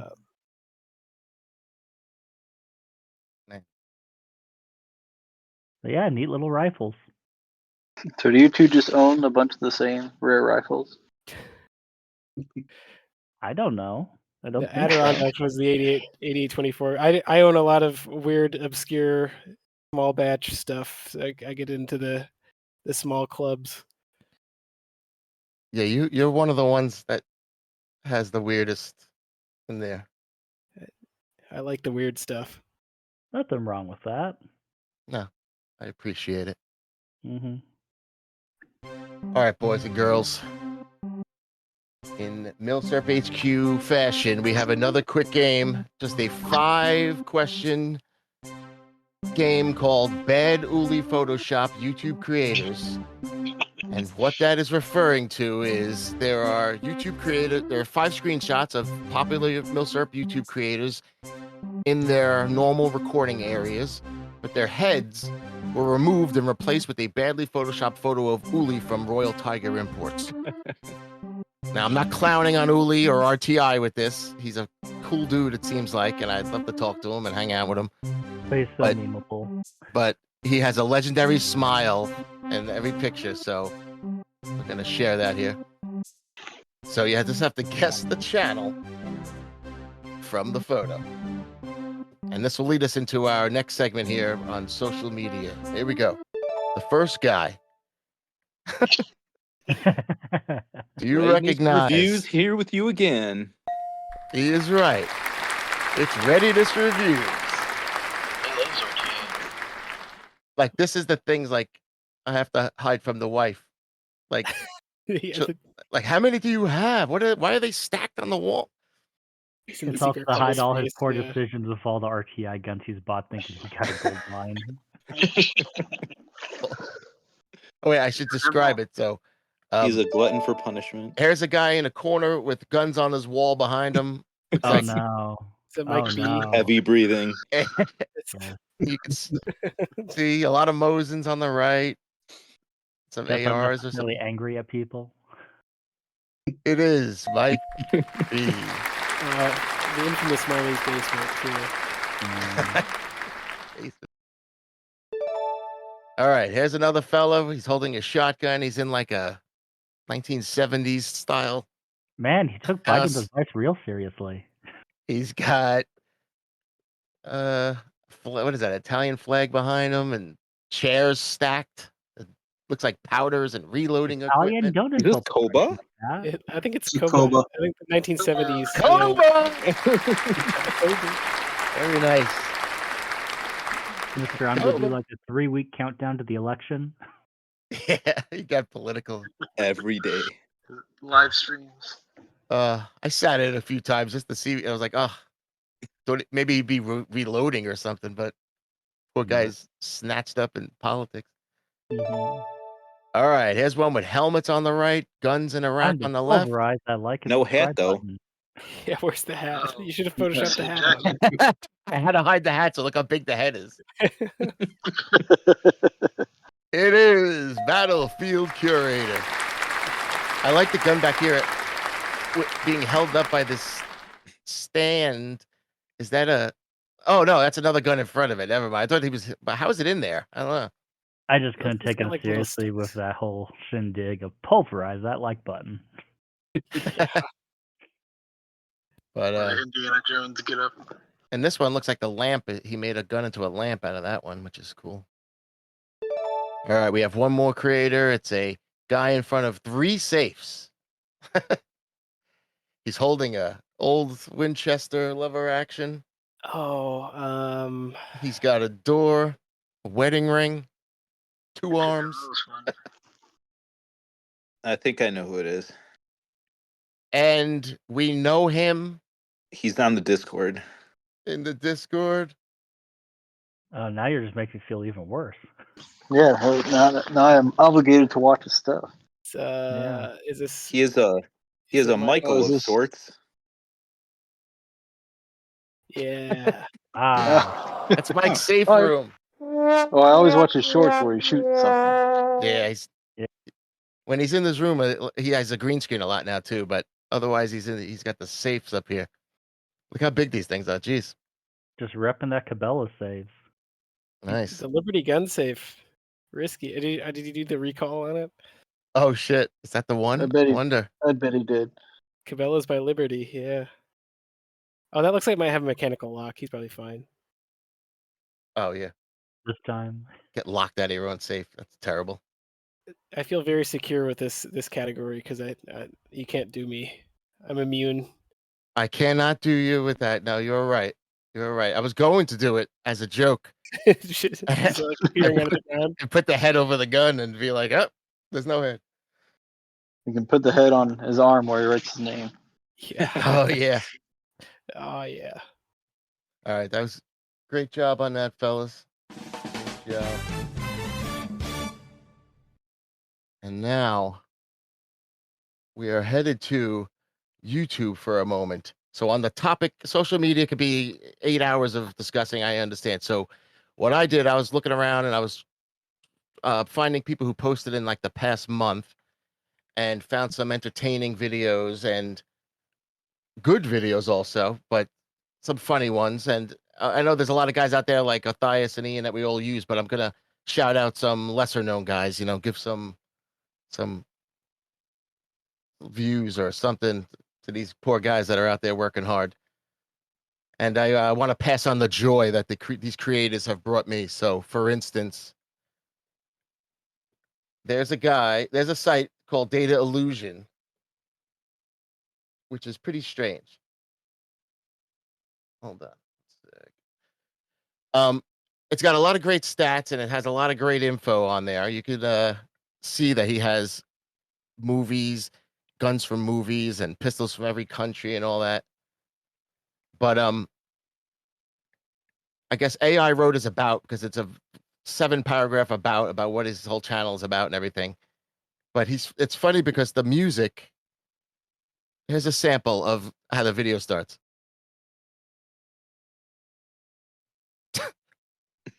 Listen to the sounds. How does it? After 4 minutes, you think you're not ready to punch the screen? Now, He's like, how fine. long can I go without a single word being said?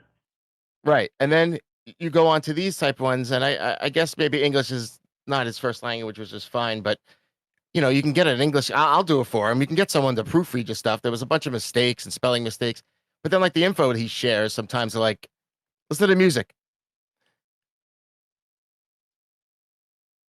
So here's the gun of World War II.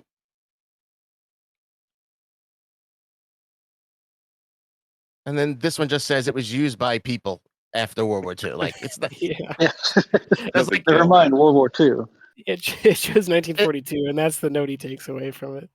yeah, it's just so there's a lot of that where it seems very random. So I feel bad for this guy, but and then like it'll say the Lee Enfield. It was a picture of a P-14. It said Lee Enfield, designed by James Paris Lee. So stuff like that, where it's like he's kind of near it. So that was fun. Slow down. And then I went to History Hustlers. Now this guy just started, but he calls the video Mosin Nagant, spelled correctly. Here's how this one starts. Some video of Mosin's.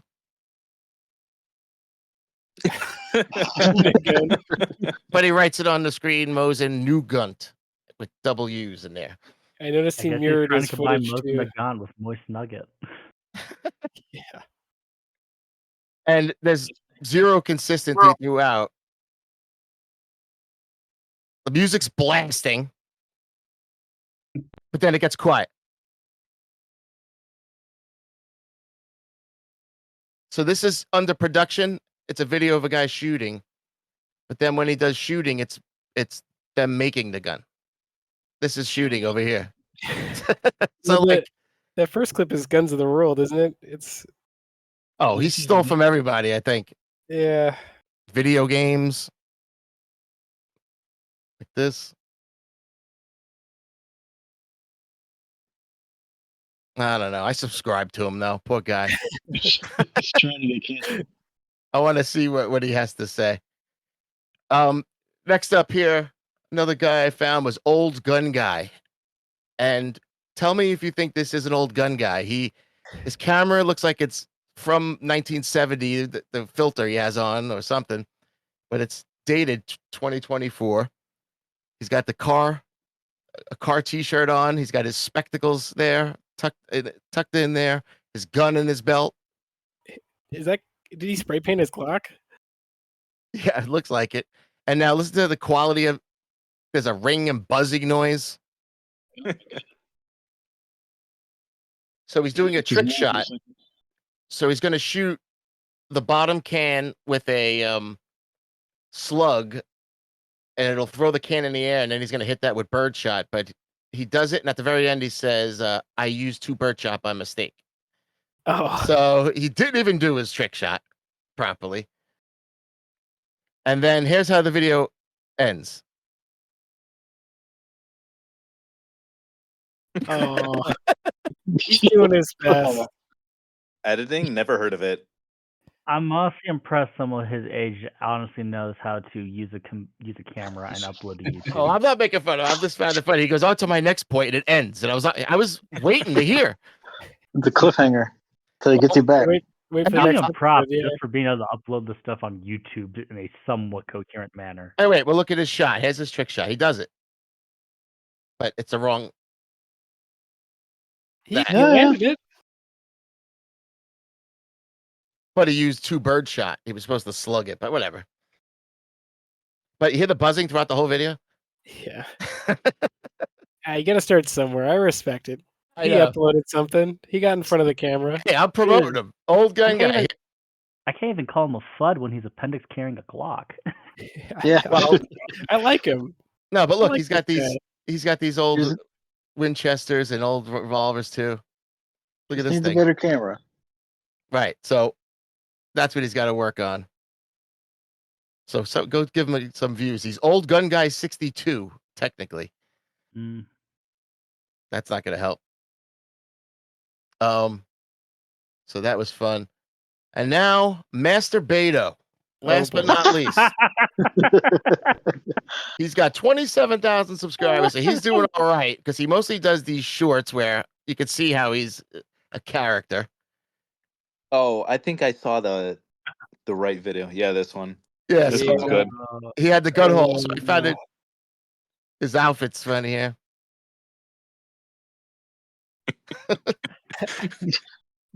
No pause; it goes right in.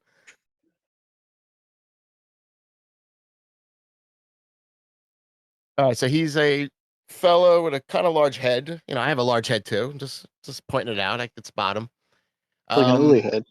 He started with a helmet and 2 Lugers. And he's just going all in on the glove treatment. Right, he's wearing the gloves, but he says stuff like this, like, "Look at Germany." Like, what are we looking at here? Oh, he's talking about a non-German gun, but he's showing Germany. I think he's trying to say the Springfield 1903 is a Mauser, but He says it's used for they're used in ceremonies, and he shows this picture of Germany. But I liked it when he goes to Japan. He's wearing the headband.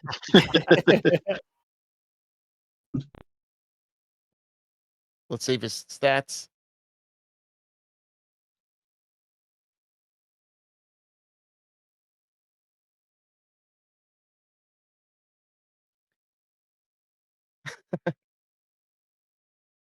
Look, got your ass. Got your ass.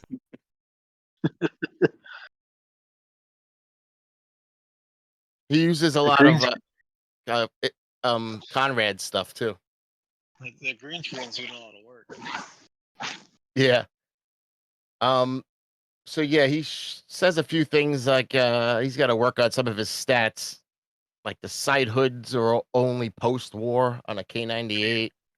He said the Marines used the 03A3. They didn't use an 03A3. Yeah, but your mic is a little low now. It was. Oh, that's just me. Oh. Yep. Yeah. Is he using the Weebly website for that? Yeah, look. That's Conrad's site he put up here. Conrad's Wow. Myths. That's funny.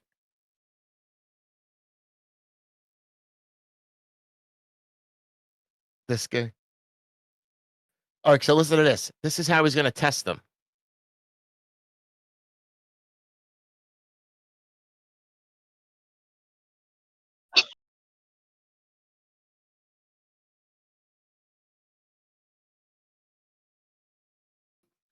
Well, it worked because that was 1,000 subscribers, and now he's got 27,000. That's a unique way of doing it. But I looked. I didn't find any watermelons or RC cars, so he never got to do that. But he does do a lot of helmets and stuff too, though. But so that's a fun one. He's Master Beto, and he does say, that's my name. I swear. But then each gun he went to, he would change it. The helmet, he would go Type 99. We plan to dress up watermelons with American helmets. And then he goes, Enfields, we're going to dress up Stahlhelms with watermelons. So whatever. Man, he's just got a real thing against watermelons. And the hell, he's going to shoot the helmets? Yeah. I wonder if he misses. Mm-hmm. Anyway, he's a fun dude. Master Beto. Don't forget to check out Master Beto. That sounds so wrong. Mm-hmm. And so it seems like YouTube MILSURP creators, for the most part, either just love doing like long form videos or they like cranking out a bunch of shorts, like some people we know. But not many do both consistently or effectively. But one guy who does is our pal Mike, MILSURP Mike. So I was going to shout out Mike at the MILSURP Mike channel. If you notice, he did a 7 or 8 part series on Finnish Mosins. See all these down here? And that's awesome. And he does a lot of research. Not good. I was saying he's a good spread. We saw his setup at the Kansas City show. He did Finnish Motions. Nice. Right. So he does a lot of deep dives. So he'll read a book and when he's on this subject, you'll see he'll get 2-3 books, read them all, and then while it's fresh in his mind, he'll put out videos. So definitely check his out. But Tenacious, that was you. But he blew up recently. Oh no, these are the old ones. But he did the Widowmaker shotgun video. Oh, it's not here right now. And that got lots of views. But he's a fun follow, and you can see he has this video, Make Your Johnson Longer, with this simple trick. So he's got a lot of jokes. So MILSURP Mike channel, learn about your Finnish Mosins. Tenacious, you're another one. You do have long form, but they're not that long. Yeah, and really the shorts are just cropped versions of the long videos. There are some unique ones in there, but yeah. Let me skip you for a sec because I want to ask you a few questions on that. Another friend of ours, full disclosure, we know this guy as well, Garand Guy 2553, and he may sound like he only does Garands, but I don't know if I've ever seen him do a Garand. He does a million things, a lot of Italian guns, cleaning guns. What was that? Yeah, Turkish. Yeah, he's doing Turkish too. but videos of making his gun rack, visiting Japan, unboxing, testing ammo. That's a good follow. Garand Guy 2553. Don't be fooled by the name. He's not just about Garands. He just went on a trip, and there's a couple of videos on there. And then Cruxter. Cruxter 86's Milsurps and Motos. Lest we forget, he was a motorcycle guy first, right? Yeah, it's still kind of am, but that's in the background now. What's more satisfying, getting a motorcycle? I guess that motorcycle's like more expensive, but getting a motorcycle you were pining for, or finding that Milsurp you were pining for? The Milsurp, I'd say. All right, he's on the right side of the Good scale. answer. Dude, old bikes are a lot of work. I love some of the guns where it's just like, you replace a couple parts and it's good to go. And I have to say, as a Mauser guy myself, I've read hundreds of Mauser pages, a ton on Polish Mausers as well, and I learned more from your videos than any of those things. I must say, more stuck in my head. Oh, thanks. So that's Cruxter 86's Milsurp's Motos. He dresses in the uniforms at times as well. What? Oh, just in the bayonet one. Oh, all right. I gave up So on that. I was like, this is stupid. I was watching him. You were in it. I was like, all right. Man's got to know his limitations. So what is the most common question you get asked as a Polish collector? What's it worth? Yeah. Basically. No, I've had people like contact me on like, forums or Reddit or, other places being like, hey man, like can you let me know if you like see one come up for sale that you think is good? And I'm like, I'll find an auction listing and I'll be like, hey, I really think this one's good. I'd say like, go for it if you want to add it to your collection. And then they kind of see like what it's going for and they're like, yeah, nah. So I kind of stop tipping people off because I just have noticed that like not very often do people actually follow through with it. So Yes.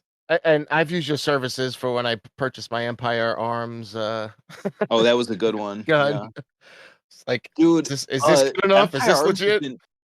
Empire Arms was like so weird because it's like yours was a good price, and then like a couple months later, he had like a Spanish Civil War like scrubbed one for like the same price, and it's like what? Yeah, I don't know. I think he just forgets. Yeah. He's been doing it a while. All right, Tenacious. Now, I love your most popular short, which is the Cursed Mosin PU scope adjustment. But the situation I'm seeing is I'm flipping through and I see, by the way, this is my favorite for some reason. I love this Aloft. I see people stealing your content constantly by mimicking your the way you show the gun, mimicking almost the location. Are you angry about this or? And No, not really. So I'd That- say mimicking, not stealing. yeah. We'll get to stealing in a second. Yeah, I'm not mad about mimicking. I don't think I do much that's super unique. I think my filming method's probably the most unique part about the filming, and a lot of people haven't figured that out really. I've been a little more secretive recently than I used to be, but Yeah. Well, it's also your location is something about it. It's like it's kind of closed and not wide open like a lot of people, and that makes it a little more intimate. I don't know. yeah, yep. And I don't know. I won't claim the showing the gun before as mine because I was inspired early on by like Guns of the World's POV segments. I didn't like that he didn't get down the sights exactly. He's gotten closer, but he's still not perfectly aligned. Yeah, And that that always annoyed me. bothers But me. then I realized it's actually pretty hard to do that. So I eventually came up with a way to do it and just started my own channel that just did the POV part. So I'd say I'm not frustrated by similar videos. I'll have Uh, my gun. I'll have my gun on the table, and I'll be trying to do it just to take a photo, and I have a hard time lining it up. You do it so quickly now. oh yeah, there are some tricks. It took me a while to get good at it. Some of the early ones are blurrier, and Right. There's got to be aperture some. sights are still rough. But Right. Yeah, those guys over at MILSURP HQ haven't figured it out yet. yeah, Right. But yeah, I love that.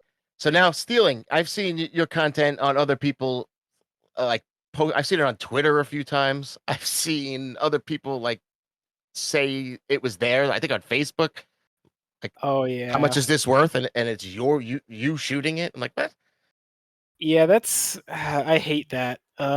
If they give credit, or it's like they're doing part of a video and they use a clip from it in their informative video, that's fine. That's clearly fair use. But then you get guys that are like slap their watermark on it and call it theirs, and that drives me nuts. I don't know, it feels weird because you're like watching your property in your hands doing things, but then someone else is claiming it's theirs and profiting from it. Strange. One side I saw had like every video you put out, it seemed like they must have had like some automatic thing set up because there was like everyone you put out, they did it. It's not there Yeah, anymore. I looked before to see if it was still up. yeah, and then Facebook bothers me because I actually made a Facebook page, but someone else had already been ripping off my videos there, so Facebook basically accused me of not being me and banned me. So whoever's doing it on Facebook is not me, but then there's like a second Facebook page that's set up as me that thankfully only has a couple people following, but they're advertising as like a gun store and doing gun giveaways. So people are getting scammed there, but That's I don't know. terrible. That'd be the one benefit of, I guess, it showing my face or talking more in videos. It's way harder to lie about that, basically. But I don't Yeah, know. there's a little foot I was talking about Yeah, earlier, Tom. I was looking for it. Yeah, This thing here. Yeah, like pops out when you close it, like kicks around in. So we're looking yeah, at a Danish crag. Tenacious is shooting. yeah. And That was a show's pickup earlier this year. 8910. This is nice. Yeah, I think it's a combination of what you're shooting, where you're shooting, and the no right to the point attitude that makes Yeah, these videos so appealing. I've had compliments on that. I think it's kind of funny because it's really I didn't know how to edit, and I still don't really. So I wanted to get everything in one take, and I just upload raw Right. footage. So there's no messing around or intros or anything because I didn't want to have to edit those. And it's a short time. I mean, what are you gonna see? Here's a Danish 89 crag. It says it in the title. Yeah, yeah. Yeah. And then I originally didn't even put anything in the description for info on the guns, and I had enough people complain about that. It seemed kind of fair, so I started at least putting a blurb about what the gun was, so people could Google it Yeah. further from there. But I was one of the people that would kind of I would go down to look for more info on something. Go shit, there's nothing there. yeah, yeah, and I do pride myself on getting some deep cuts on the MILSURP and getting some pretty rare footage. This one's pretty rare. I think only 2,000 made. Wow, Uh, Peabody 7077 yeah, the from Connecticut State Militia Fort conversions. Peabody. It's like the only shootable cartridge they have. Otherwise, you're like Oh, reloading 43 Spanish or some awful rimfire cartridge. that's awesome. Yeah, Peabody was that designer who did very well in the U.S. trials, but he couldn't make this from a Springfield easy enough. Yeah, he was really unfortunate because he really had the best design, but it just always in the wrong place at the wrong time. Wow, look how smooth that is. Yeah, it's fantastic gun to It's shoot. shooting them out. Nice. Wow. So what's next? Do you have any plans? Like or you're gonna just keep rolling what you're doing? Just curious. Uh, yes, I've had plans for what's next for a while, but honestly, I'm just kind of lazy. Uh, people have asked me to upgrade my audio. I know the audio is not fantastic. But it's just my phone audio, and the answer to that is no, because then I have to have mic audio that I have to edit together, and I'm just way too lazy for that. My current filming setup is like. I tried though a cheap mic like from Amazon for the phone. Yeah. And they have some good ones that will stop like the wind sounds and I don't know. So maybe you can find something cheap, maybe on Temu or something. Could be. That's the other. There's another spiteful side of me going back to the content piracy thing, where there are people who just rip all the sounds from my videos and upload them as like sound packs for games or mods. So I don't think the audio is that unique. So you have to, every time you shoot, you have to go, wow, Yeah. wow. Yeah, I'm not going to intentionally ruin the audio, but I'm not worried about making it great because people can record audio for these guns or something close and get pretty close. But I think the view down the sights is really the main part that I'm offering. Right. So the answer to most of the questions is why haven't I branched out on content? Because I'm too lazy. Why haven't I made sound better? Because currently my setup takes 2 minutes to get together and film something, and that's really convenient. All right. How about this? Is that mound over there filled with lead and Probably. I haven't mined it. does it make I've a thought noise about when you trying shoot to. it? No, it's not quite that bad. I did add more dirt to it recently, so it got rejuvenated. It just kind of melts over time. Yeah, here's an example of something you shoot, an 1819 Hall.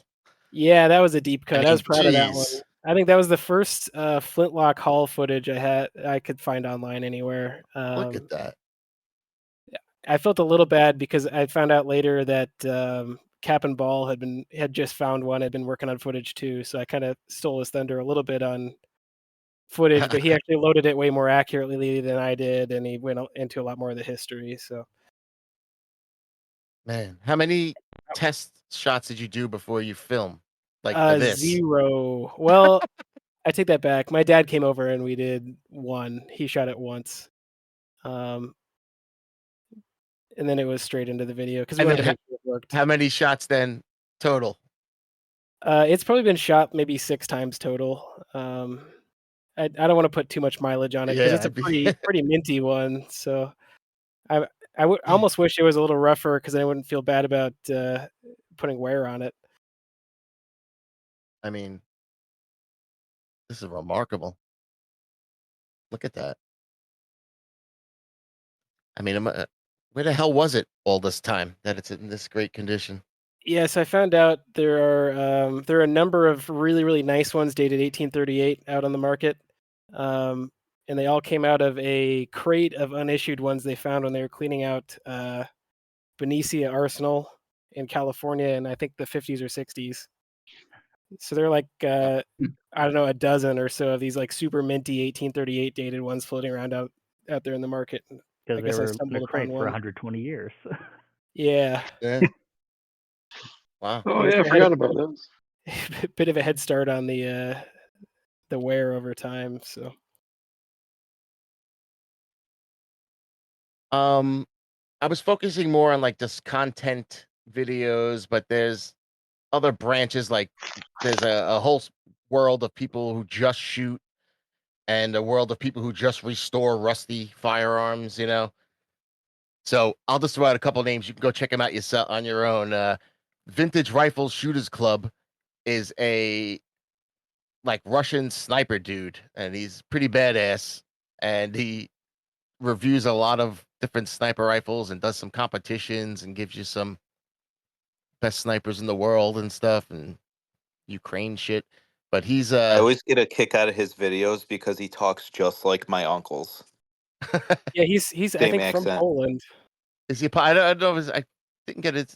Well, if you read his thing, he just says, if you want to learn about rifles from the perspective of the army sniper, he doesn't say much.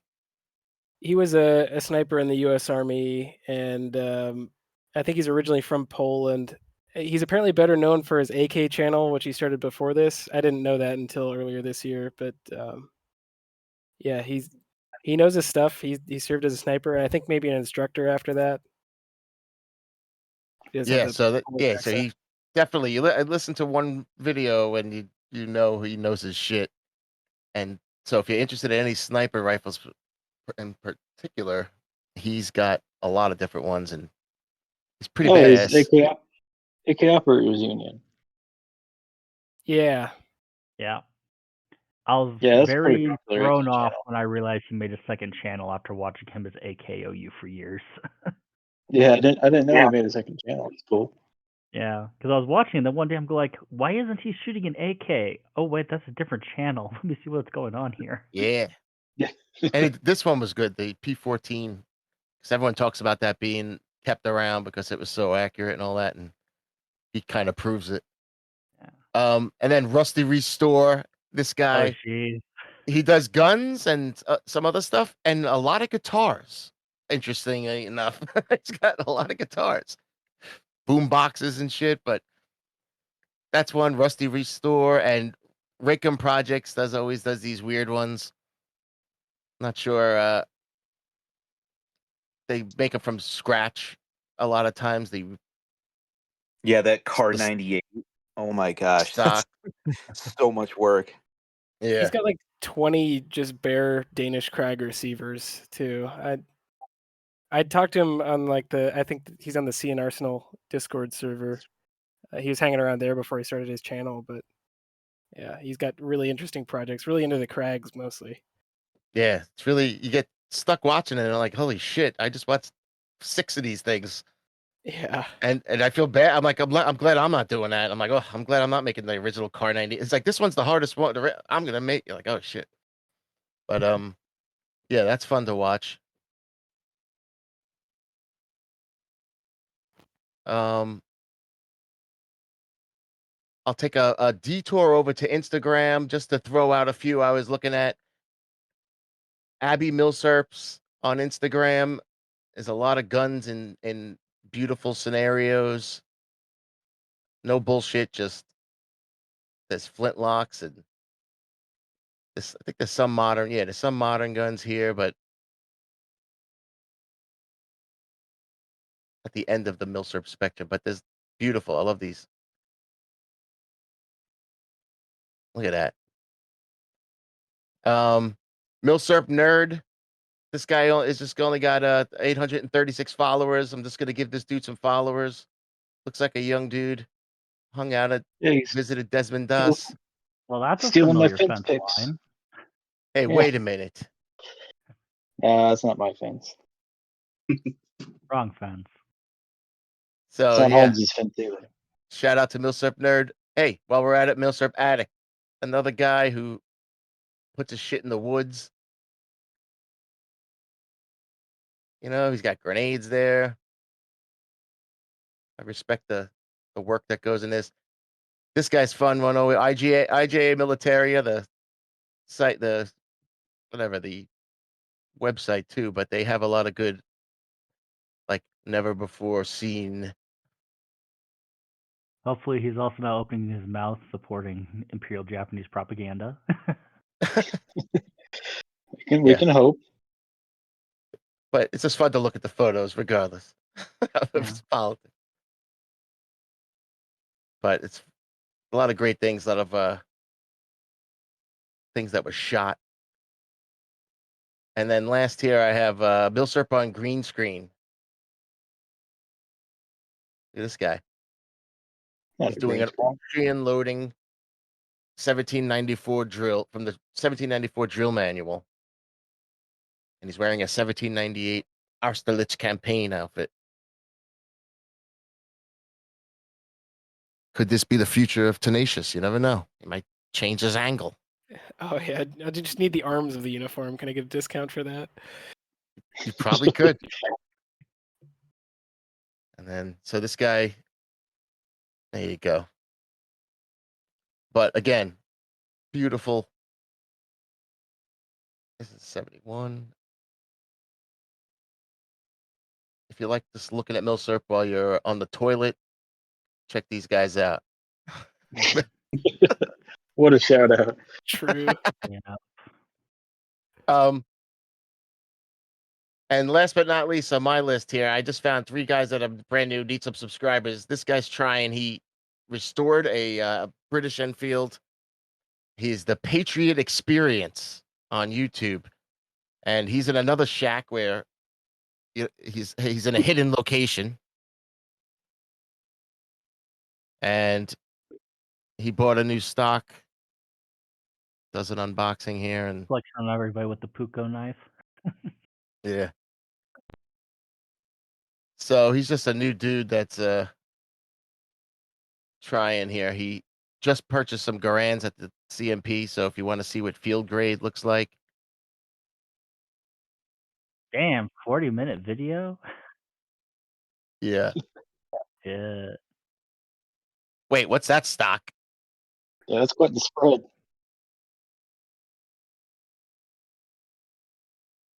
Oof, I would be upset if I got that stock. Yeah. Yeah. He's giving it to his friend.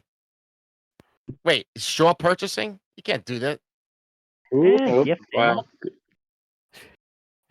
Wait, I thought you were shouting him out, not reporting him to the ATF. You just gotta Oh leave shut no, down, you Tom. could have What do you really put his dog in danger. Shit, I might have to cut him out. No, maybe he just got his friend's CMP. I skipped that. Well, plausible that's deniability? plausible. So yeah. So Patriot That's it for his Experience. channel. Sorry for shutting you down, buddy. This guy here, Nathan Rightshirt, he's got 165 subscribers.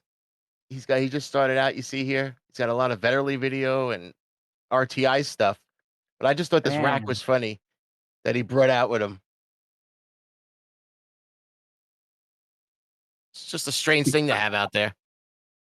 That's a weird rack too. It's cool, but I've seen a lot weirder. I can picture that tipping over. So yeah, that's this dude, Nathan Rightshirt. He's a jack of all trades. He's got Ohio Railroad Productions where he has model trains and tractors and tillers. So shout out to that dude. Cool. And then my man, Mississippi Milsurp. If you're not familiar with Big him, Boy Rabbit. get familiar with him. Now his video starts with warning he is loud.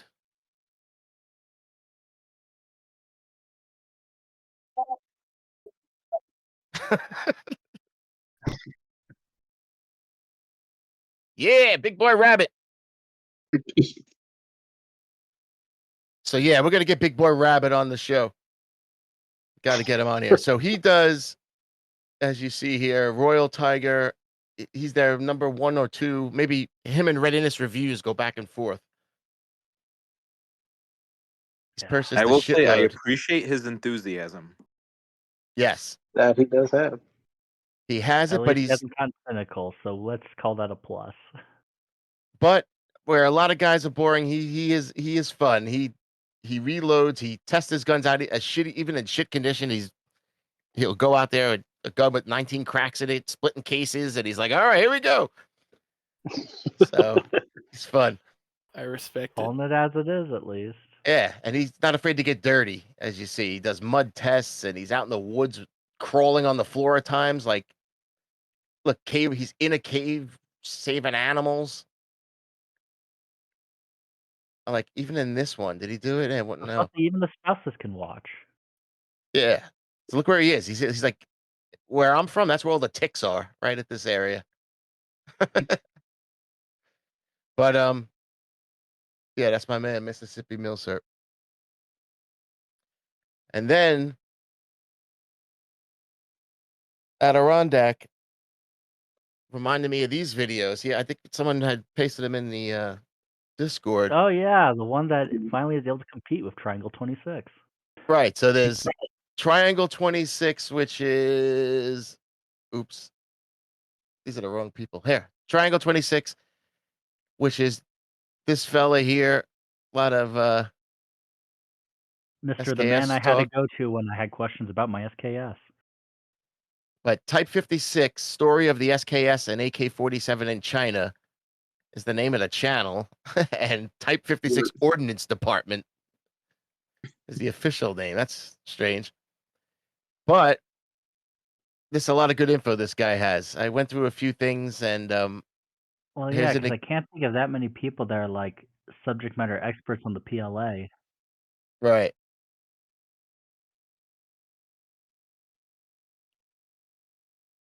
And that's how he sounds. And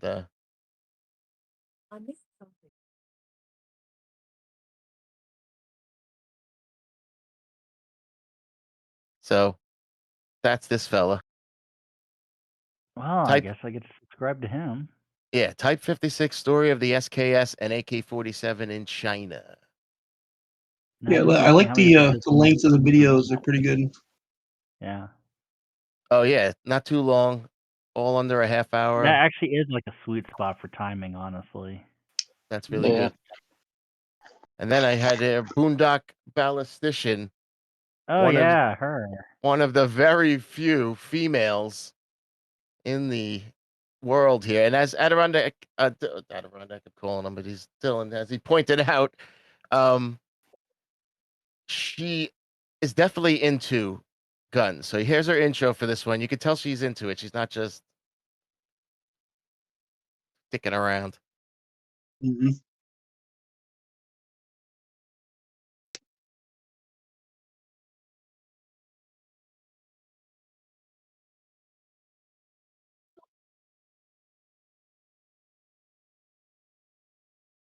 Like this.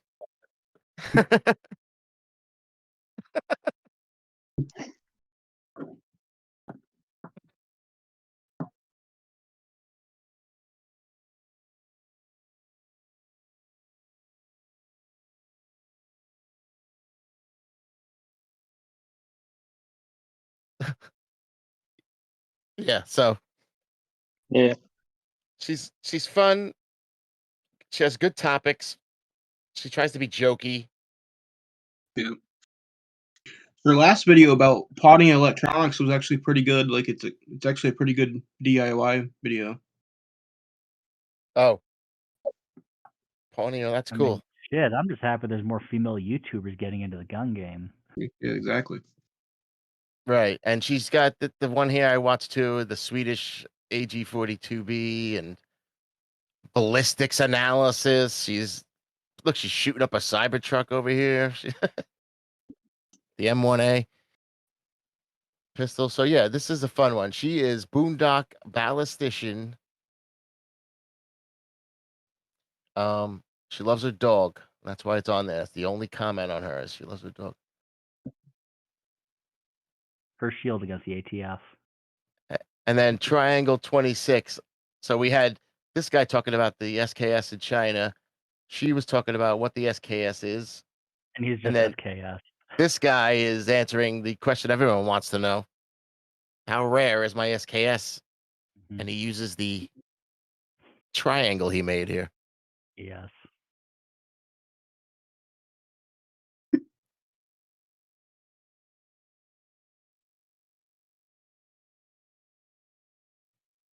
Yes. Poor Taylor is the North Vietnamese. Yeah, right. So yeah, Triangle 26. If you want to get your SKSs on, those are some good ones. Yeah. I think I got started on him just because I remember the first video I watched was him like doing a mic drop of how Chinese SKSs should be more desirable than the Russian ones because they actually shot people with them. He might have a point. True. Brand new one in the Just the ones box. that, like, came Yeah. through Albania that were probably in Vietnam or whatever.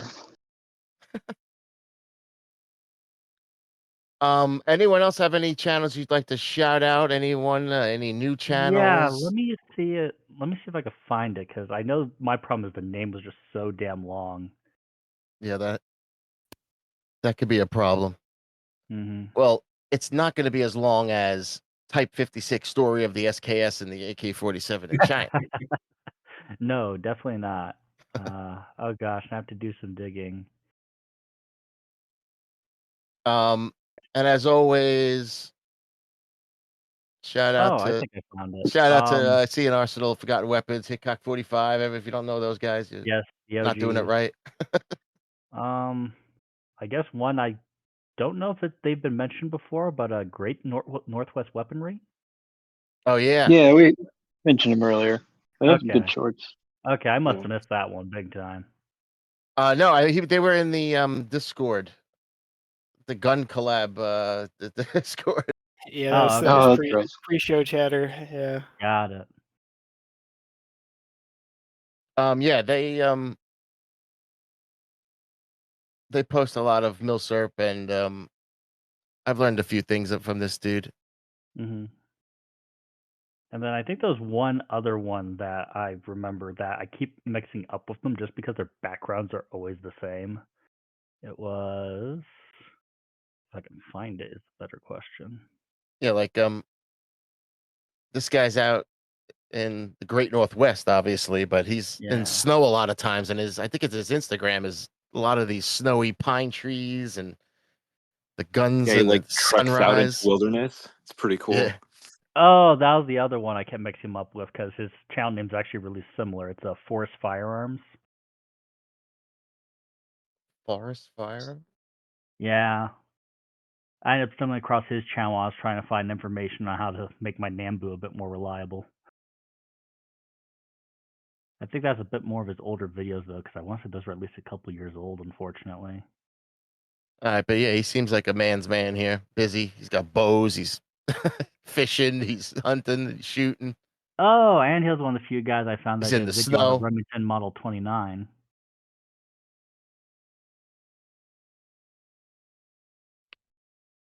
Colt Python. Look at that. Yugo M72.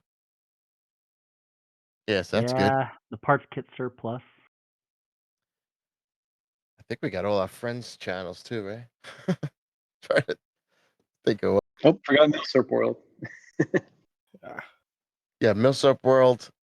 The last video.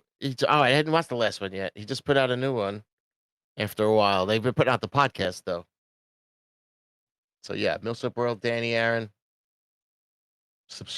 Subscribe to those fellas. I'm a big fan of paper cartridges. The channel. Isn't he the Mhm. is he the Eastern European No, that's develop- Cap and video Ball. guy? Oh, Yeah. Cap and Ball, okay.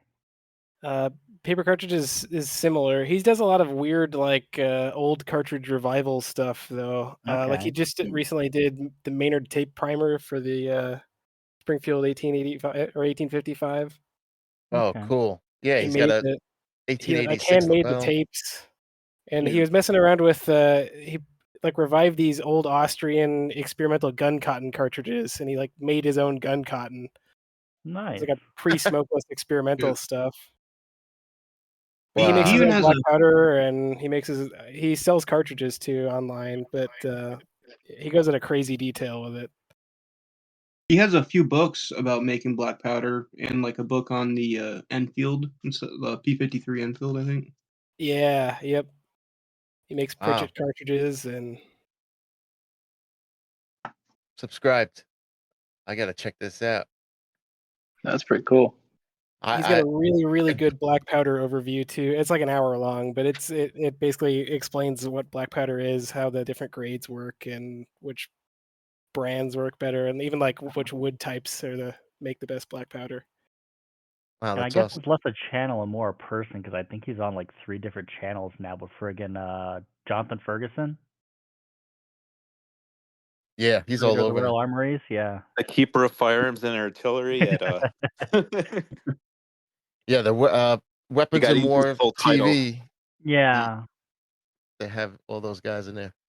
Yeah. And I think the Royal Armories has their own specific channel too. Yeah, this guy has some cool stuff. I definitely have to check it out. So that's Paper Cartridges 6705. I don't know how the name I'm not sure. No, works actually, I'm out. curious. I wonder if the other British group I'm thinking of has their own channel. Well, the Oh yeah, the Vickers MG Collection Research Association.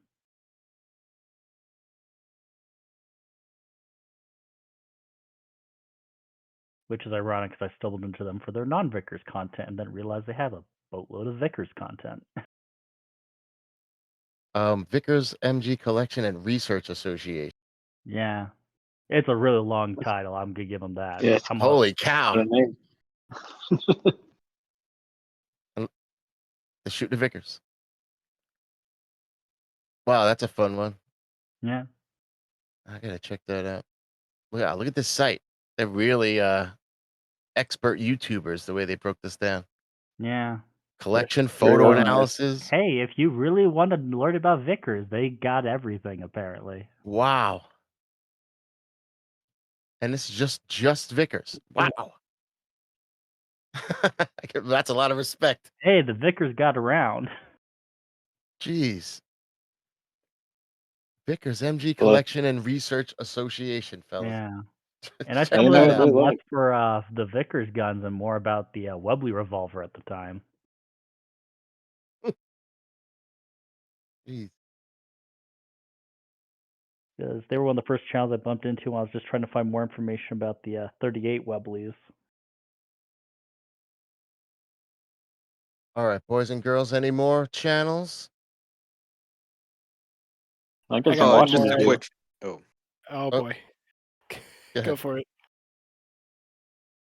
I just wanted to give a quick shout out to Mosen Museum. I had a couple questions about my Mosen conversion, and he had a video on it, and I just like his consistent content. And I mean, I watched like a 20-minute video where he just talked about the differences between two patterns of like M91 like barrel bands, and he had like history behind each one of them and why they were, unique in their own way based on like when they were implemented or adopted. Wow. I like that when it's insane detail given. Mosen Garbage Rock, Museum, 4K. Big Sam. Yeah, if you want to know anything about Mosens, he's the guy. Look, the 15mm Russian Krinka. All right, that If sounds I'm good. remembering correctly, he might actually be local because I think he's in Colorado. Based on the background, Maybe. it looks like it. Maybe. Looks like it. Well, I think I just remember him mentioning it in one of the videos I ended up watching because I remember digging into his videos when I was trying to learn more about the Dragoon rifles. And they helped add Mosens to Asanzo. That's funny. All right. Check them out. Mosen Museum. All right. Let's go to our final segment of the day here, where we just answer our listener mail and comments and questions that we've gathered from YouTube comments and personal interactions with folks and emails and all that stuff. And we'll throw them out here and see how the crew could do. So, the question's actually here. Can you use the same bayonet on the U.S. Krag 1903, 1917, 03A3, and M1 Garand? And do you know where I could find a good chart of U.S. bayonets? You cannot. The 1917 out of those doesn't work with any of the other ones. Sorry, did you have an answer prepared? No, You go messed ahead. it up? No, I'm yelling. Go ahead. Uh, I just have info, but I don't know I didn't say the answer, so I didn't write the answer or anything. Oh, okay. I didn't know if I was messing up your No. formula. I'm just showing photos. Go ahead. The 1917 bayonet is a totally different family. That's based off of the British pattern 07 bayonet. So that doesn't work on any of the other ones. The later bayonets like the M1905 for the Springfield 1903 or the M1 bayonet will work on a Krag. A Krag bayonet will not work on an M1 Garand, though the gas tube gets in the way. Oh. So the Krag bayonet works on the 1903 and 03A3, but not I believe so, the yeah. Garand. But not the Garand. And then the P14 M1917s were using that style of bayonet, right? So that just rules that one out. Yeah. Yeah, So so if you it get was a also the bayonet for the shotguns we used though. yeah, true. Yeah. Those are kind of on their own family, though. Mm-hmm. So you can get a book. I just put a book up. U.S. Crag bayonets.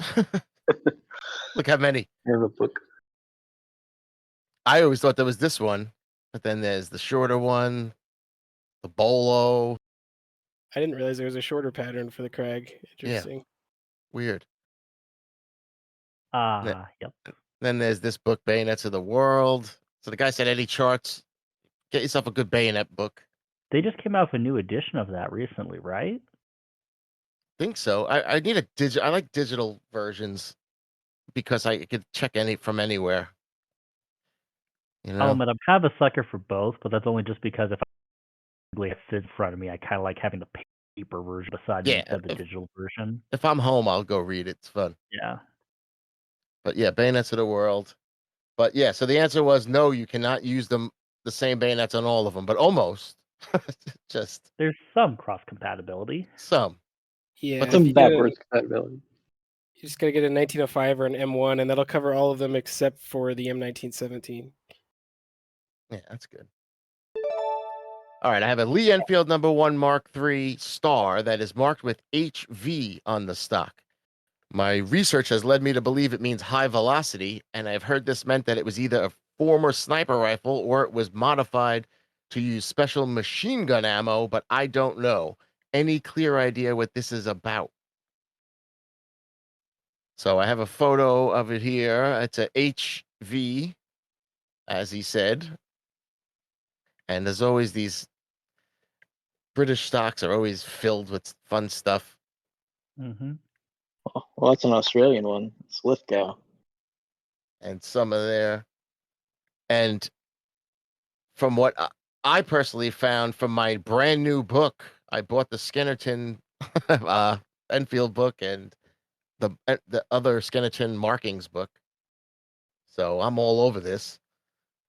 And it just means that the rifle sights have been calibrated for the Mark 7 303 round, which is the most famous of the round of the 303. That's the one they used in both of the wars.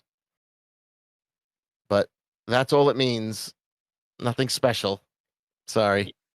Yeah, it's just set up for Spitzer. Right. They had a 174 grain Spitzer, so they had to recalibrate and poor Sep. All right. My new Royal Tiger Imports rifle is called a model. Oh, yeah, this guy's not a native English speaker, but that's all right. My new Royal Tiger Imports, because we accept everyone here at the HQ. My new Royal Tiger Imports rifle is called the Model 1888-90, and am very luck my order from them. Dirty, I clean all and lot. For so many times, I was much tired.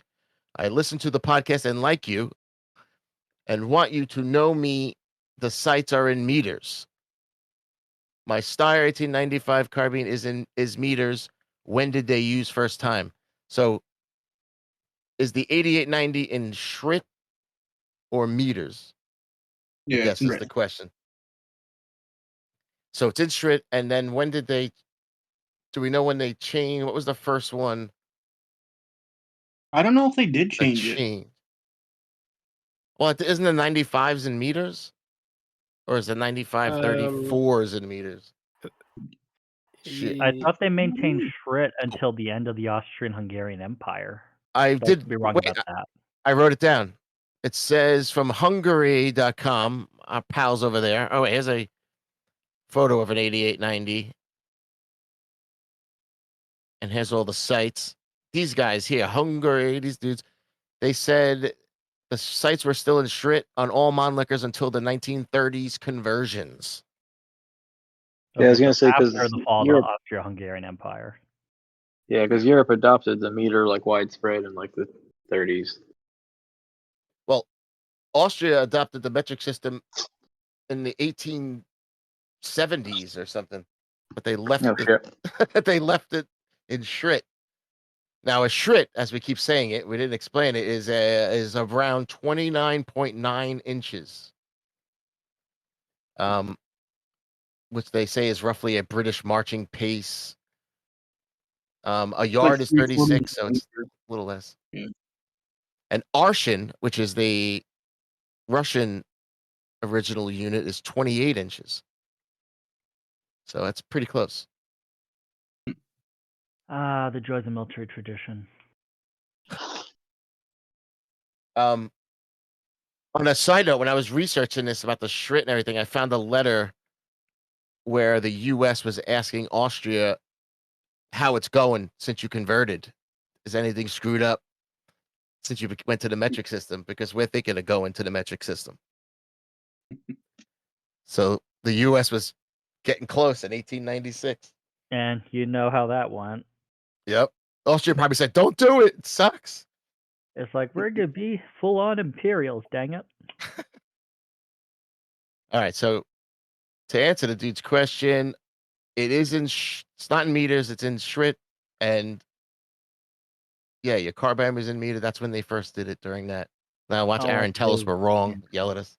Sorry, Unless they Aaron. do one of the 30s conversions, but All right, I'm looking to buy a German G43 and wondering if there were any important differences in the G43 manufacturers, and why are some G43 and some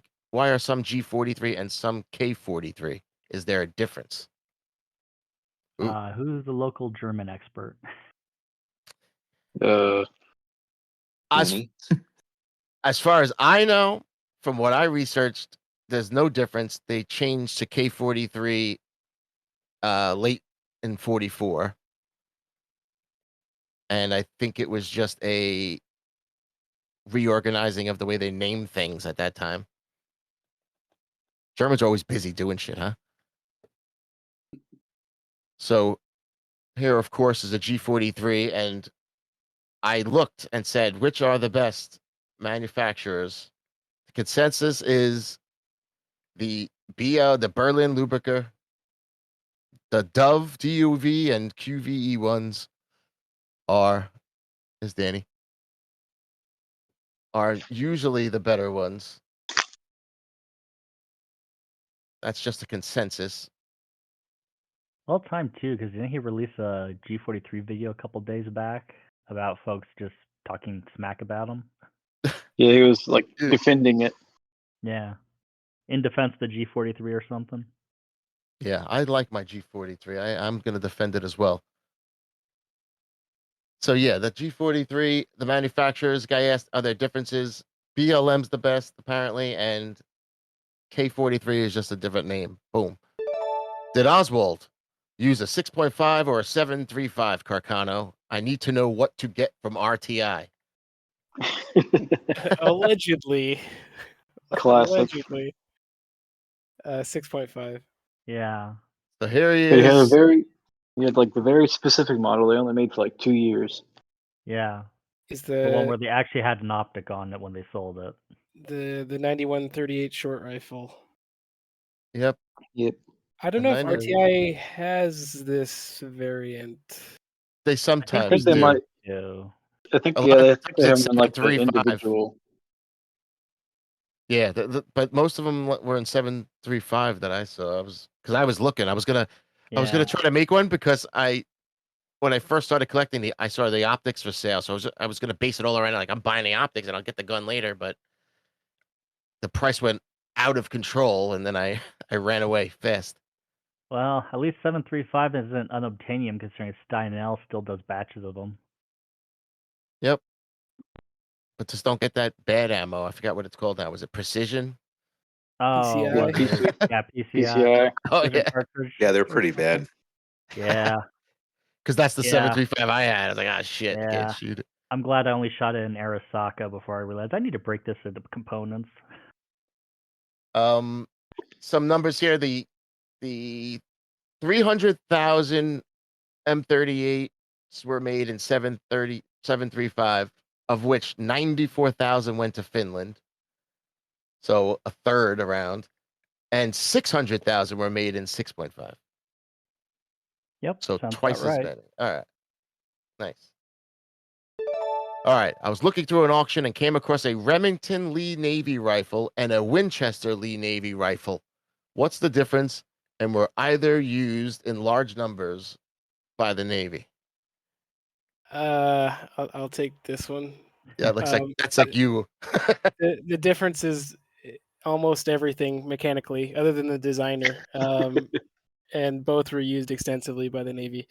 So the Remington Lee actually goes back to the U.S. Army trials in 1879.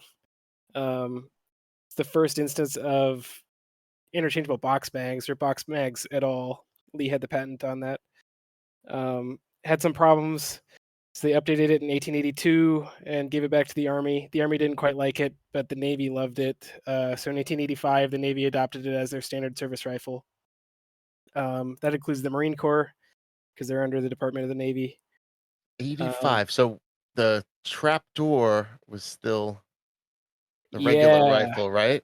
Okay. yeah. So the Navy had detachable box mags and basically like battle belts with spare mags. At That's the same time, crazy. the Army was using trapdoors. So that gun was like wildly ahead of its time. Britain also But would black get their hands on powder a still, couple. right? It's all black. That's still black powder. Yeah, still in 4570. So this is all pre-Lebel. Okay. Still had mag pouches though. That gets me every time. That's awesome. But Britain liked him. Eventually became the Lee Enfield.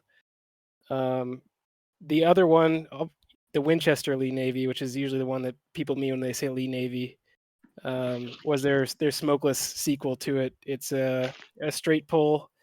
It uses clips that are kind of neither end block or stripper clips. I called them pass-through stripper clips before.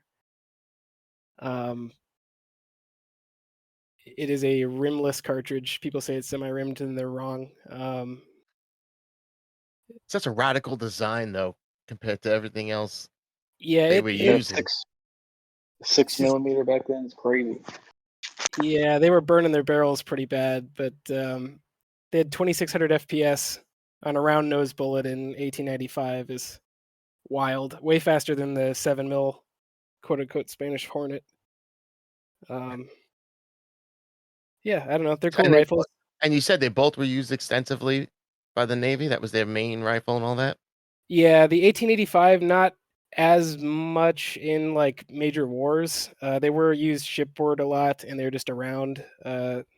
The Lee Navy, the 1895 Lee Navy, was used in the Spanish-American War. It was used in the Philippines. It was used in probably most notably the Boxer Rebellion. So if you ever hear about the 55 Days of Peking, Yeah. they were using these actually rather than a lot of people think they're using Krags, but they were not at the time. And then- these were on the main, right? Yeah. Where they got sunk.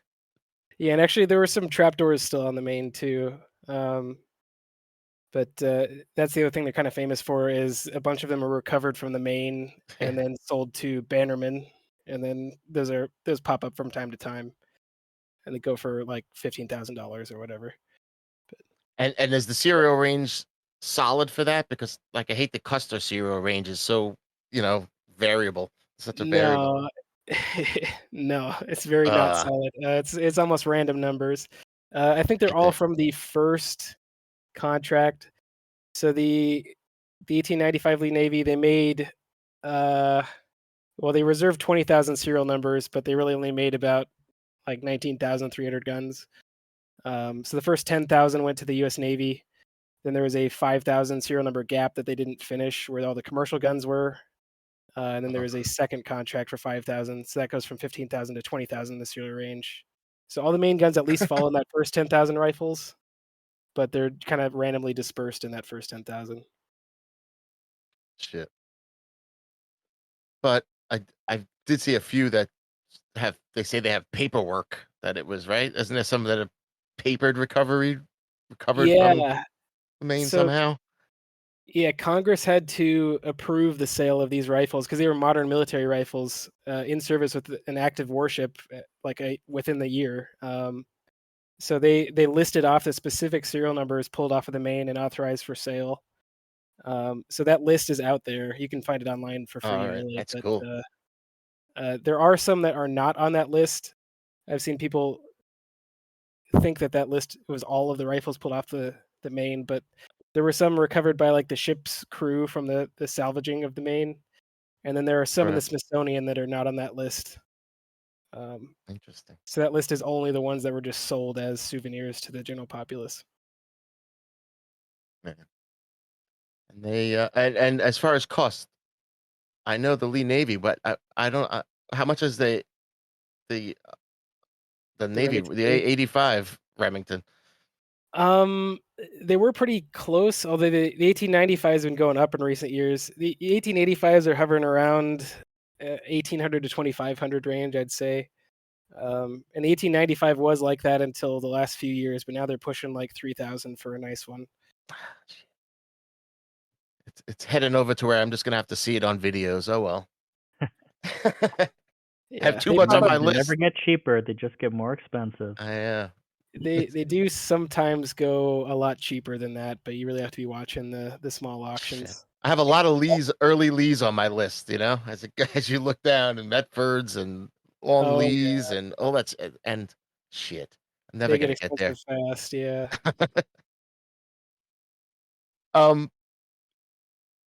Cruxter, this is the question that we actually answered.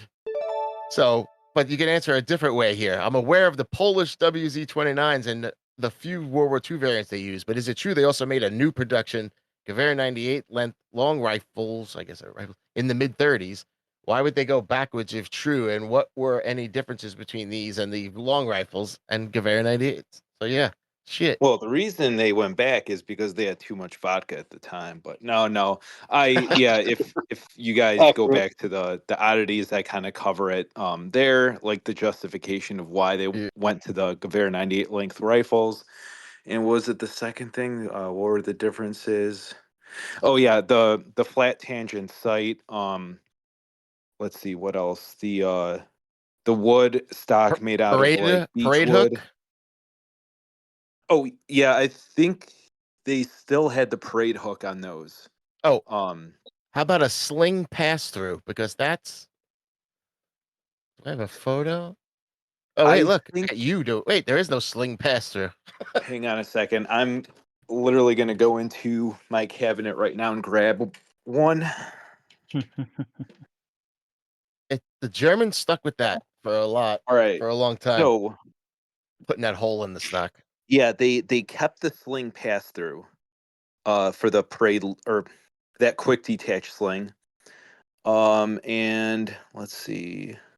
I honestly there's not a whole much else that's different. I think they have that WZ-29 bolt stop that has the rivet for the spring in it.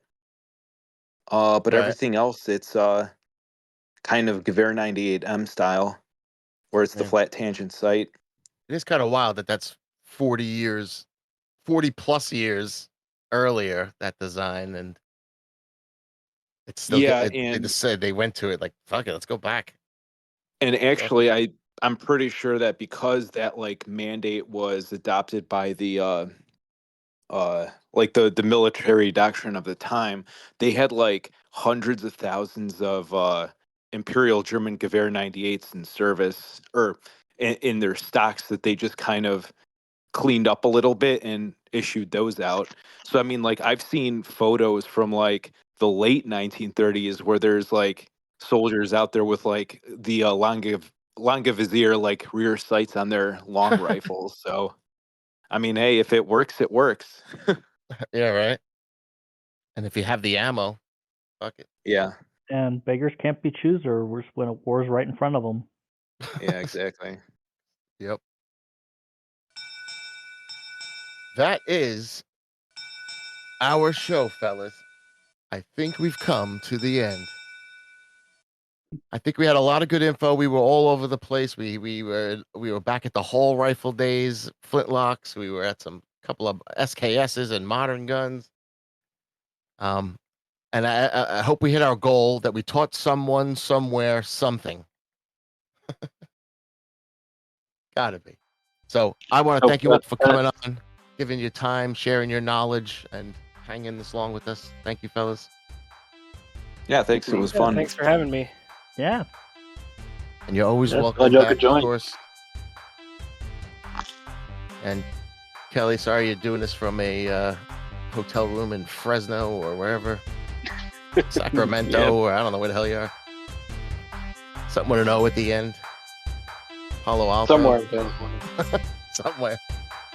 So that's it. So check out the YouTube for the video version, and you can go check out the Patreon for info on how to come on the show and join us and play some games and all that. Kelly, that's it. Enjoy the rest of your trip, fellas. Until next time, see ya.